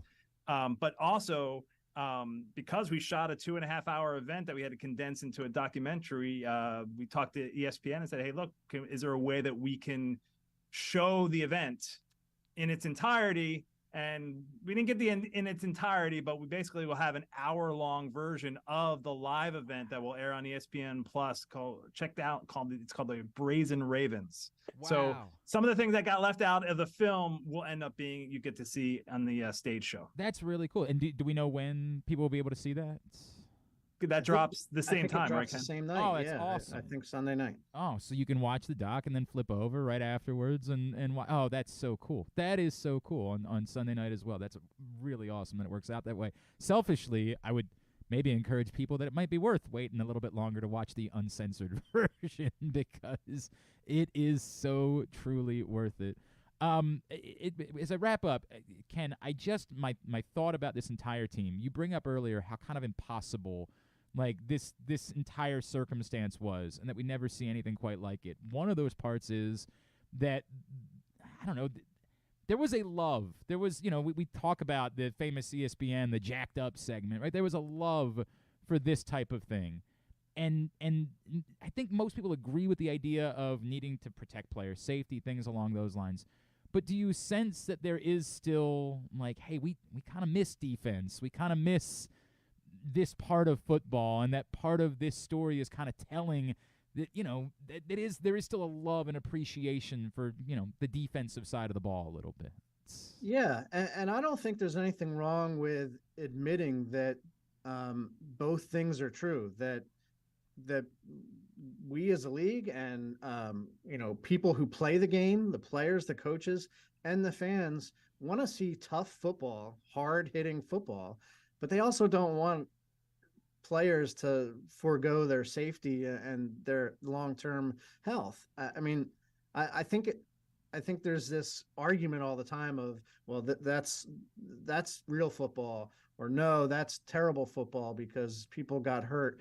In this world, we don't like to work in the grays that much, but this team proves that there is a gray area, that you can play really hard and really care about others. They weren't out to hurt people, and they don't want each other to be hurt. This wasn't Bountygate, right? Yeah, there's genuine love between them and everything. And I think everyone who loves football loves the difficulty of the sport, the hard hitting aspect of it. And at the same time, there's some things that used to happen that shouldn't happen anymore. And I think this is that type of team where you look back and you say, that was really fun, and it was probably not the smartest, thing to allow things, and that's okay. Yep. That's called evolution. That's called, learning from the past. And I think fans have done that. I think players have done that, and the league continues to try to do that. That's well said. And you might have forgotten there was a particular running back who said no mas, who did his own Roberto Duran at one point during that season, and that was a fun reminder to get during the film as well. Jason, is there anything else that I can plug for you guys? Obviously, we want everybody to watch Sunday night, Bullies of Baltimore at 8:30 or on ESPN Plus, but is there anything else I can plug for you guys? And, you guys are constantly pumping out projects with NFL Films. Is there something that's next? Oh, it's a big time of year for us because we've got, obviously this to push the Super Bowl. So Road to the Super Bowl is a big one for us that airs on Fox. It's essentially the kickoff to the pregame show on Super Bowl Sunday. And that's kind of a long look back at the NFL season. So I would highly recommend watching that. Awesome. Jason Weber, Ken Rodgers, I truly cannot tell you how much I enjoyed the film. Absolutely incredible job you guys did, and weaving through old footage, new footage. Just spectacular. Everybody in Baltimore is going to truly enjoy their Sunday night. Thank you so much for taking a couple of minutes for us. Congratulations on what it will, I have no doubt, be wildly successful and really thought of. Appreciate you doing this. Wow. Thank you so much. We're excited for everybody to see it. Yeah, thanks for watching. Jason Weber and Ken Rodgers from NFL Films. They are the men behind Bullies of Baltimore, which you will see Sunday night, 8:30 on ESPN. Really think you guys are going to love watching this film. I think you probably love watching any film that was made about the 2000 Baltimore Ravens, but this one just happens to be done in a really, really good way. So I look forward to you guys seeing it.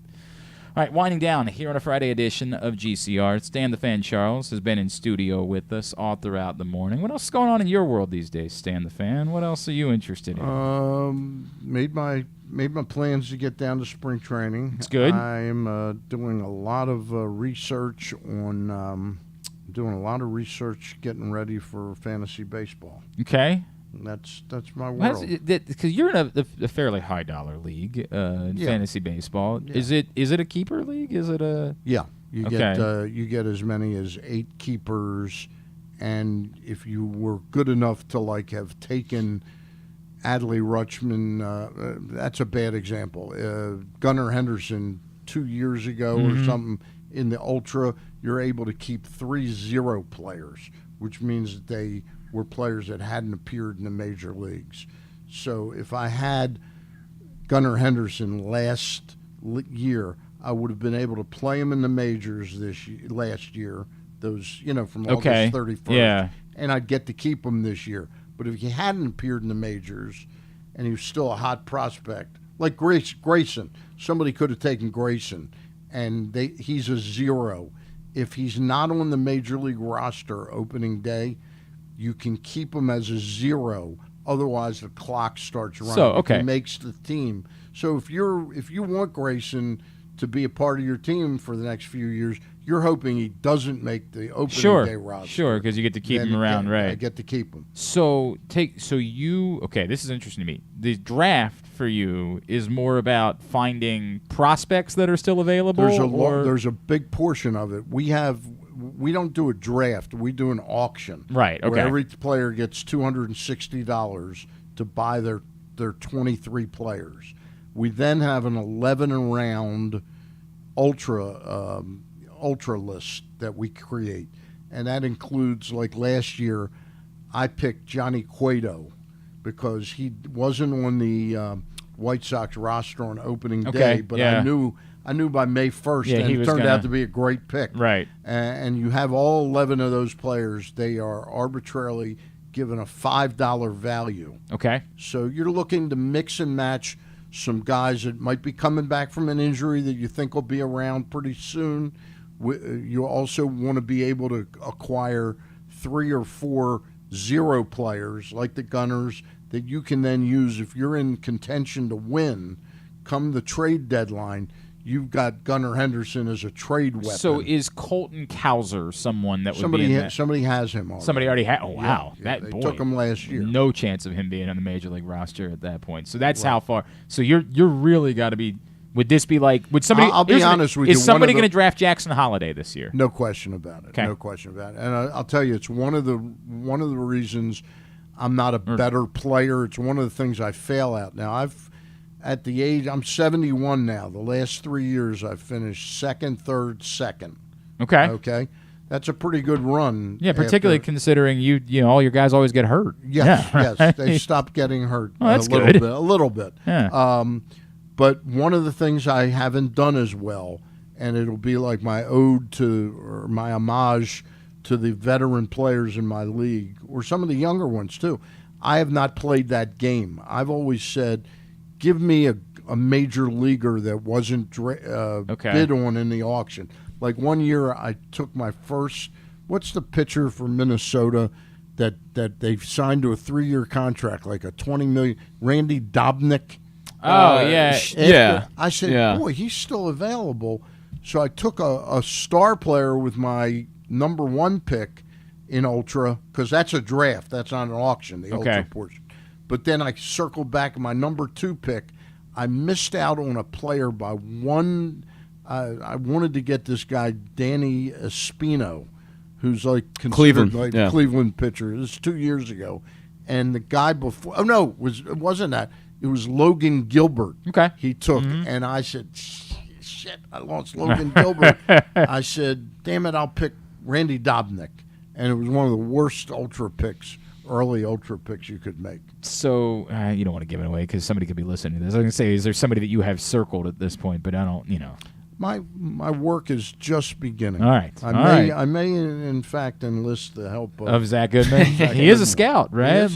This is his area of expertise. Yeah. This is a future general manager. I hope you're right. Might have some inside information that maybe he could share with you. You might have to tip him though. You might have to tip him if he ends up finding you. You find somebody for him. When is the draft? March 26th. Okay. All right. Sunday, March 26th. Let's. Did you do a tidbit for today? I did not do a Zach? tidbit, but I have trivia. You have trivia. You know, All right, we'll do trivia. That's fine. My mind did not even go to tidbit. It's all good, man. So I'm sorry about that. All good.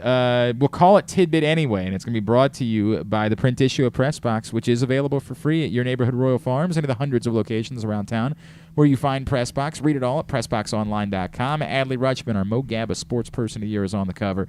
And only for, 10-ish more days that you will be able to go get this one before the next print issue of PressBox. Next Friday, we'll tell everybody who's on the next cover of PressBox. In fact, that will be on newsstands at that point.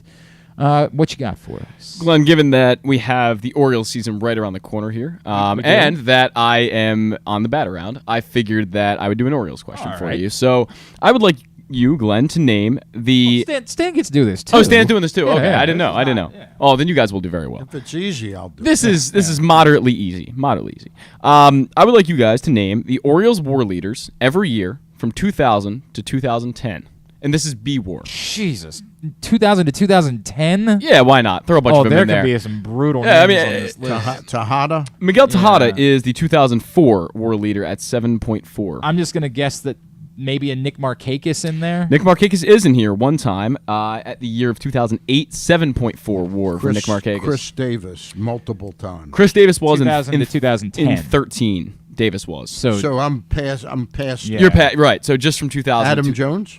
Adam Jones did not lead. That's actually not surprising. Jones actually never led the Orioles in war. Brian Roberts. Brian Roberts does come on in one time on this list in 2005. At 7.3. Part of the 2000s. That's the real There's issue one or with two this. names on here that make it difficult, but the rest of them you should be able to get. Are they all position players? They are not all position players. So Daniel Cabrera. Daniel Cabrera is not on this Sidney list. Ponson. No. How about Eric Bedard? Yeah. Eric Bedard is on here at 2007. 5.8 war for Eric So that Bedard. still doesn't address the early portion of the decade that I'm struggling That is not with. the only pitcher on the list, by the way. Is a relief pitcher one of them? There is Jorge yes, Julio? yes, there is a relief pitcher on Jorge here. Julio? He is not it. Chris Ray? No.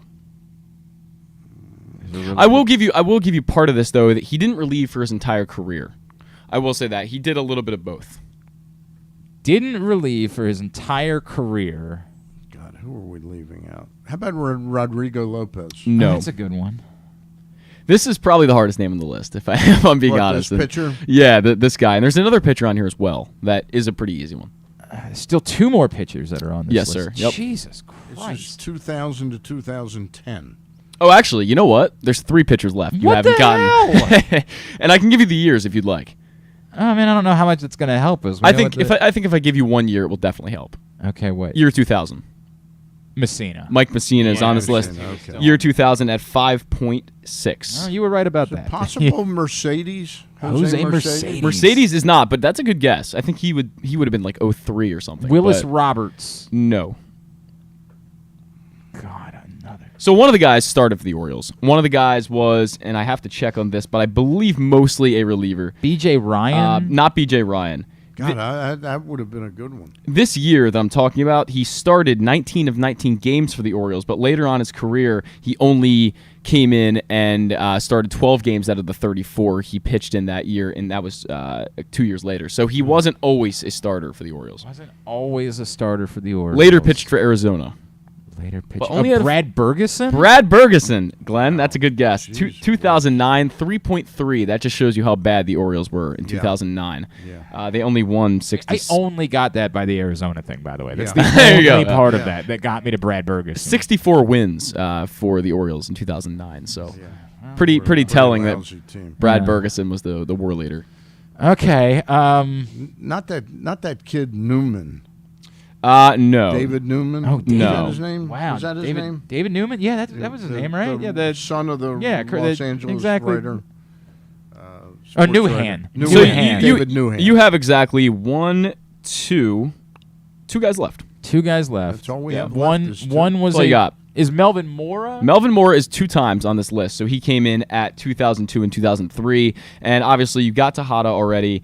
He was on this list twice. Brian Roberts was on this list once. Bedard, Nick Markakis, Brad Bergeson, and Mike Messina. Now you still have Oh, you still have 2 guys left. My counting skills are horrible. Apparently. Well, this list is like it's so. And there's one so of, many. one of the 2 guys is a pitcher. Yes, correct. Yep. So let me work on the position play. Mike Bordick. No. And the year was 2001, so you're in the right ballpark with the 2001. year. Not Derek Lee. No. 2001 could have still been Brady Anderson. No. He was in at 99 actually though, so pretty close. This guy, Jeff Conine? Jeff Conine was the position more leader in That's 2001. 2.9 WAR. Again, just goes to show you Christ. how bad the 2001 Orioles were. That's pretty. There's a chance that Cal Ripken wasn't that far behind in 2001, to be honest. Yeah, you're probably right. And then the other one was a pitcher. And that you have 1 year left, which is 2010. And is that a relief pitcher or a starter? So I'm gonna make sure he didn't start any, or I didn't relieve any games. I don't believe he would have. It's not George Sherrill. Yeah, he started every game this year. So in 2010. 2010. Played 4 years in Baltimore. Also with Cleveland and Kansas City in his career. Oh, Jeremy Guthrie. Again, I should have got that one's a little bit more shameful because Jeremy Guthrie was actually a quality he was a Major League decent Baseball pitcher, and so I shouldn't have needed all that much to get the Jeremy. I'm really surprised you guys got Jeff Conine because if it had been me, Well, I would. It wasn't you guys. It was Glenn. Well, I mean, in fairness, I forgot Melvin Mora. In fact, you're just the early 2000, and Conine came back, as you remember. Like the early 2000 Orioles, it could have been Delino DeShields. Sure, you know yeah. what I mean? Like, Anybody. It could have been anybody. God, who was? It could have been Gary Matthews Jr. at some point. Like they were just hell. God, it was hell. All right, that was one of the worst trades the Orioles made.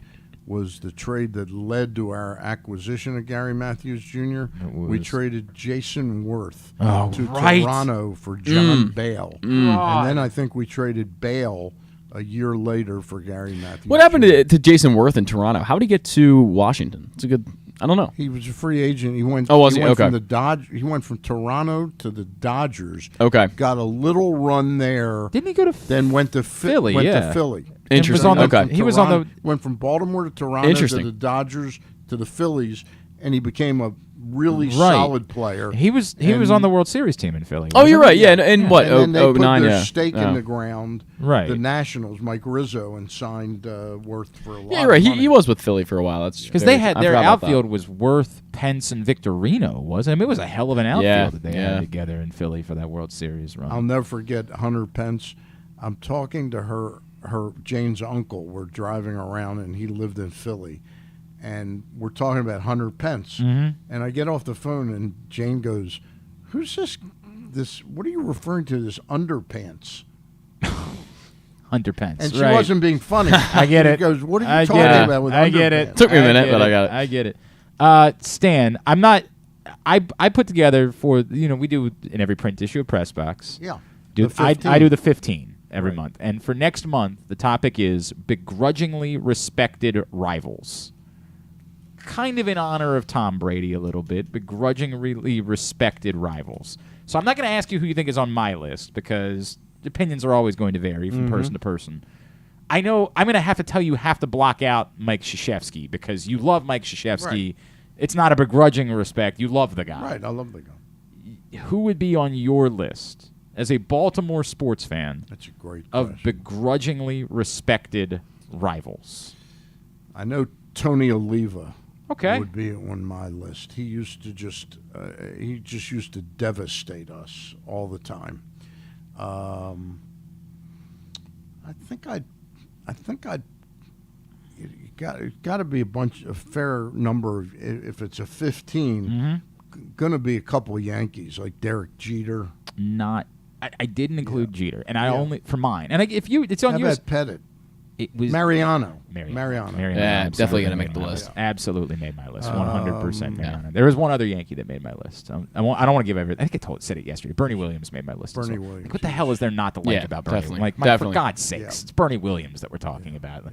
At first, Don Mattingly would be somebody that would be on my list. Okay. In modern day baseball. Sure. I mean, Yogi Berra could make my list. And I didn't go back. Yeah, my list is an accordion that goes right. like and this. I said at the beginning, this is more about me. I don't think. Sometimes I try to reflect the greater fan base if I could, but I get it. Everybody's going to have different opinions about things. I think you have to have some begrudging respect to that. There are some that group of Indians like Tomey from '97. You're thinking, yeah, even Bell. I didn't put put anybody like. I just didn't think about the rival part of it enough there to put any of those guys. But you're not wrong. Right. Like you're not wrong. There's a couple names on my list that I know nobody will agree.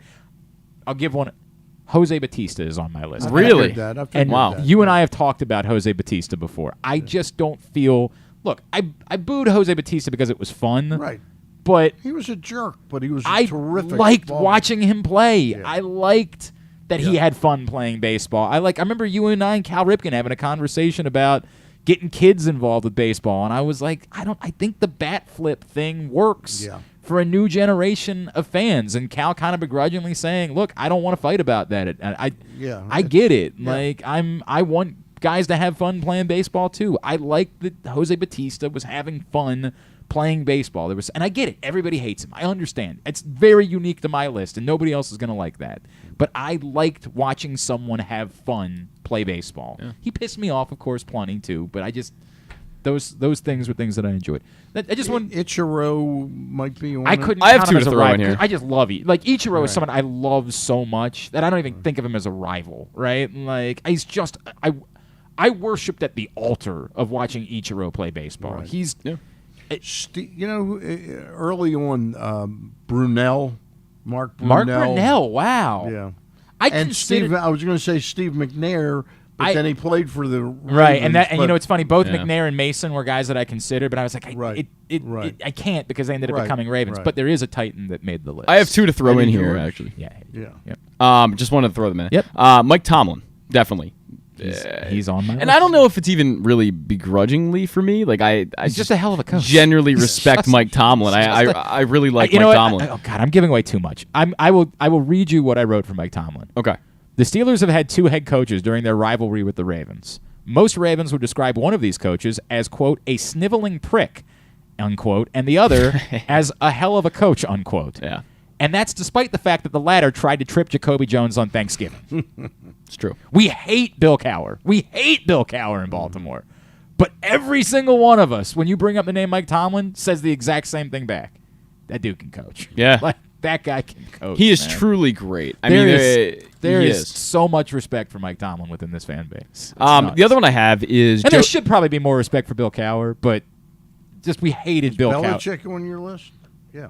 He's got to be. Yeah, definitely. But Joe Thomas of the Browns is another one. I guess I've never thought about the Browns as a rival, right? Because they were always the nail to the Ravens' hammer. Lineman but it's a great point. There's no doubt that Joe Thomas. Yeah. It's a good answer because Joe Thomas is a guy that just did his damn job. Like that's all he ever did. What would you hate about Joe Thomas? You would just tip your cap and say that dude was a hell of a player, man. Like that guy was a damn good player. Who was a tight end on those really good Titan teams? The guy who played in Maryland, Frank Wycheck. Yeah, absolutely. I would begrudgingly respect Wycheck. That's a good Probably not name. On the same level. This was also inspired by last week. Do you know there is a legitimate chance that the first round pick for the Baltimore Ravens in this year's NFL draft could be Joey Porter Jr.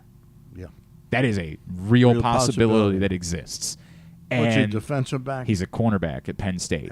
And it would be one of the wildest stories. Yeah. Now, Zach doesn't understand that, right? I'm sitting over here clueless. He has no idea why it would be one of truly the wildest stories in the history of Baltimore sports if Joey Porter Jr. became. I do not. And I realized that because I was having this conversation with Griffin, and Griffin had it didn't mean anything to him at all. I was like, we hate Joey Porter.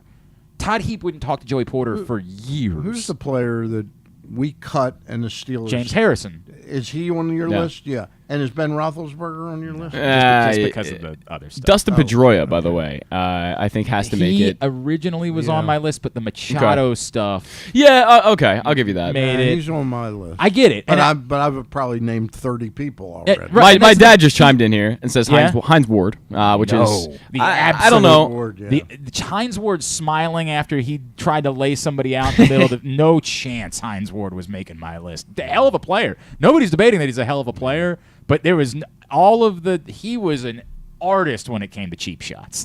Just like everyone's favorite Adam Jones in Baltimore, the Bengals Adam Jones. Well, That definitely makes everyone's that list. guy that wasn't going to make the list. I'll leave everything else. You can go read about it in the next print issue of PressBox. But I just wanted to hear some of yours that you brought up. Definitely were guys that were on my list. There's no doubt about it.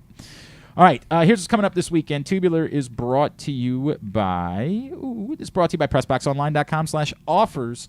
Where right now, if you have not signed up for all of the various sports betting options in the state of Maryland, there is still free money to be made. Like if you bet $5 at FanDuel, you get $150 in free bets guaranteed. Go to PressBoxOnline.com/offers right now. And gambling can be fun, but you should set a limit and stay within it. If you or someone you know has a gambling problem, call 1-800-GAMBLER or visit helpmygamblingproblem.org 24/7 for free confidential services. Here's what's coming up this weekend. Would you believe college lacrosse season gets underway this weekend? Straight shoot. Maryland is at home tomorrow against Richmond. Navy is at home tomorrow against Mount St. Mary's, and again on Sunday against Queens University, who moves to a Division I this year. And that's it for local. Oh, no, Johns Hopkins is at Jacksonville tomorrow night as well. College hoops this weekend. Maryland, Minnesota, 9 o'clock tomorrow night on Big Ten Network. Morgan State is playing in the Legacy Classic. It's an event that Michael B. Jordan put together, and it's going to be on TNT from up in Newark tomorrow at 1 o'clock as well. Loyola's at home tomorrow at 5 o'clock against Boston University. Everything else, go to glennclarkradio.com and find it there. Of course, the 30 for 30 airs on Sunday night, 8:30 on ESPN, Bullies of Baltimore. You can check that out. The Pro Bowl, if you have nothing to do with your life or whatever the Pro Bowl is at this point, is on ESPN and ABC Sunday at 3. The Senior Bowl is tomorrow on NFL Network at 2:30, and the NHL All-Star Game is tomorrow at 3 on ABC. Pedro Pascal is hosting Saturday Night Live with Coldplay as the musical guest tomorrow night. Everything else, go to glennclarkradio.com and find it there. Just wanted to, because I sent an email to Ryan Eichenbrod, the SID over at Loyola. Just want to remind folks out there, February 11th, which is a not week tomorrow, from this Saturday, but University of Maryland lacrosse will be at Loyola. No what time's doubt. that game? It's a 1 o'clock game, if I remember correctly. I know it's an early afternoon game. I'll double check if it's 1 or if it's noon. Excited to see that game. I think I told you, Maryland played a fall ball event in Sparks at the USA Lacrosse facility, and I called that game. And there was, at like 9 in the morning, a massive overflow crowd for that game because Maryland coming up and playing this way is a big deal. So expect there to be a huge crowd. Even though it'll be cold, it will be cold. What type of team does Charlie have this year at Loyola? More defensive laden team. They're going to try to build that way this season. They got to replace their goalie. So no big playmaker. Certainly not a Pat Spencer type. Not nothing like that. But this is more of like the 2012 team that ended up winning a national title. I'm not saying that this is what Loyola is going to do this year, where they are going to be more about playing defense. Their stars are defensive players. Peyton Rozanka, Cam Wires are superstars. So they're going to try to win that way, and we will see. Maryland, of course, is Maryland. They're going to be really good despite the fact that they lost Logan Wisnauskas. They've got the best face-off guy. I don't know if he's the best, but one of the best face-off guys in the country. They got an experience. Big transfer story, don't they, Maryland? Not this year, actually. Not like last year when they had all of these star transfers coming in. Dante Trader, the football player, is going to play lacrosse this year as well, which is a big story there. Xavier Arline is going to play for Navy, who's their quarterback, is going to play lacrosse as well for Navy this season. So a couple of interesting stories there. All right. Stan, you'll be on not with Zach, but with Paul and Ryan tomorrow. Paul and Ryan tomorrow, somewhere around 10:20, 10:25. Make sure you tuned in for the Bataround from 10 to noon. They'll be talking baseball with you. And then, of course, you said Monday night with Eve Rosenbaum. Ross Grimsley and I will welcome Eve Rosenbaum. Next Thursday, we will welcome in Jim Ferry, the head coach of UMBC basketball, men's basketball. And on the website right now is our interview last night with Danny Baltimore Black. Sports Collectibles, Danny Black. Always appreciate you coming in here on a Friday, despite the fact that you had to survive with no phone and a computer that was giving you frustration. Appreciate you coming in and hanging out this morning. Love doing it. At Stan the Fan on Twitter. Zach, you're on Twitter. I am. Z Goodman 20. Give Zach a follow there. Appreciate you coming in and hanging out with us Yeah, this of course. morning. This Love was to a do lot it. of fun. Thanks today to Ken Rodgers and Jason Weber And also, thanks to Darren O'Day. If you missed that, it was an awful lot of fun catching up with Darren O'Day this morning. I thought Ken Rodgers singing "The Gambler" was just... It was beautiful, right? Really amazing. that Ken Rodgers I asked him if he away. would do Islands in the Stream, but he was like, I haven't done it in years. I think I'll maybe pass on that, which is a shame because I've been working on my dolly for a long, long time. I thought that was going to be a beautiful moment. Yeah, that was fun. So if you missed any of those, we'll get them up in the greatest hits today. We'll be back on Monday. I think that's about all I got for you this week. Oh, Rita and I are back on The Fan starting this Sunday. So this is the first show back, 1 to 4 on Sunday afternoon. Come join us there. Marvin Lewis is going to join us on Sunday ahead of the 30 for 30 airing on Sunday night. All right, good stuff. Thanks to everybody at PressBox, all of our great sponsors and partners, including the Baltimore County Police Department, Problem Gambling, Royal Farms, Costa Sin, Maryland Jockey Club, Grade 8's Memorabilia, Maryland Vascular Specialists, UMBC Athletics, your local Toyota dealer, buyatoyota.com. Thanks still to Griffin at Griffin Bass on Twitter. Follow us Twitter, Instagram, and TikTok at Glenn Clark Radio. Have a great weekend. Duke sucks.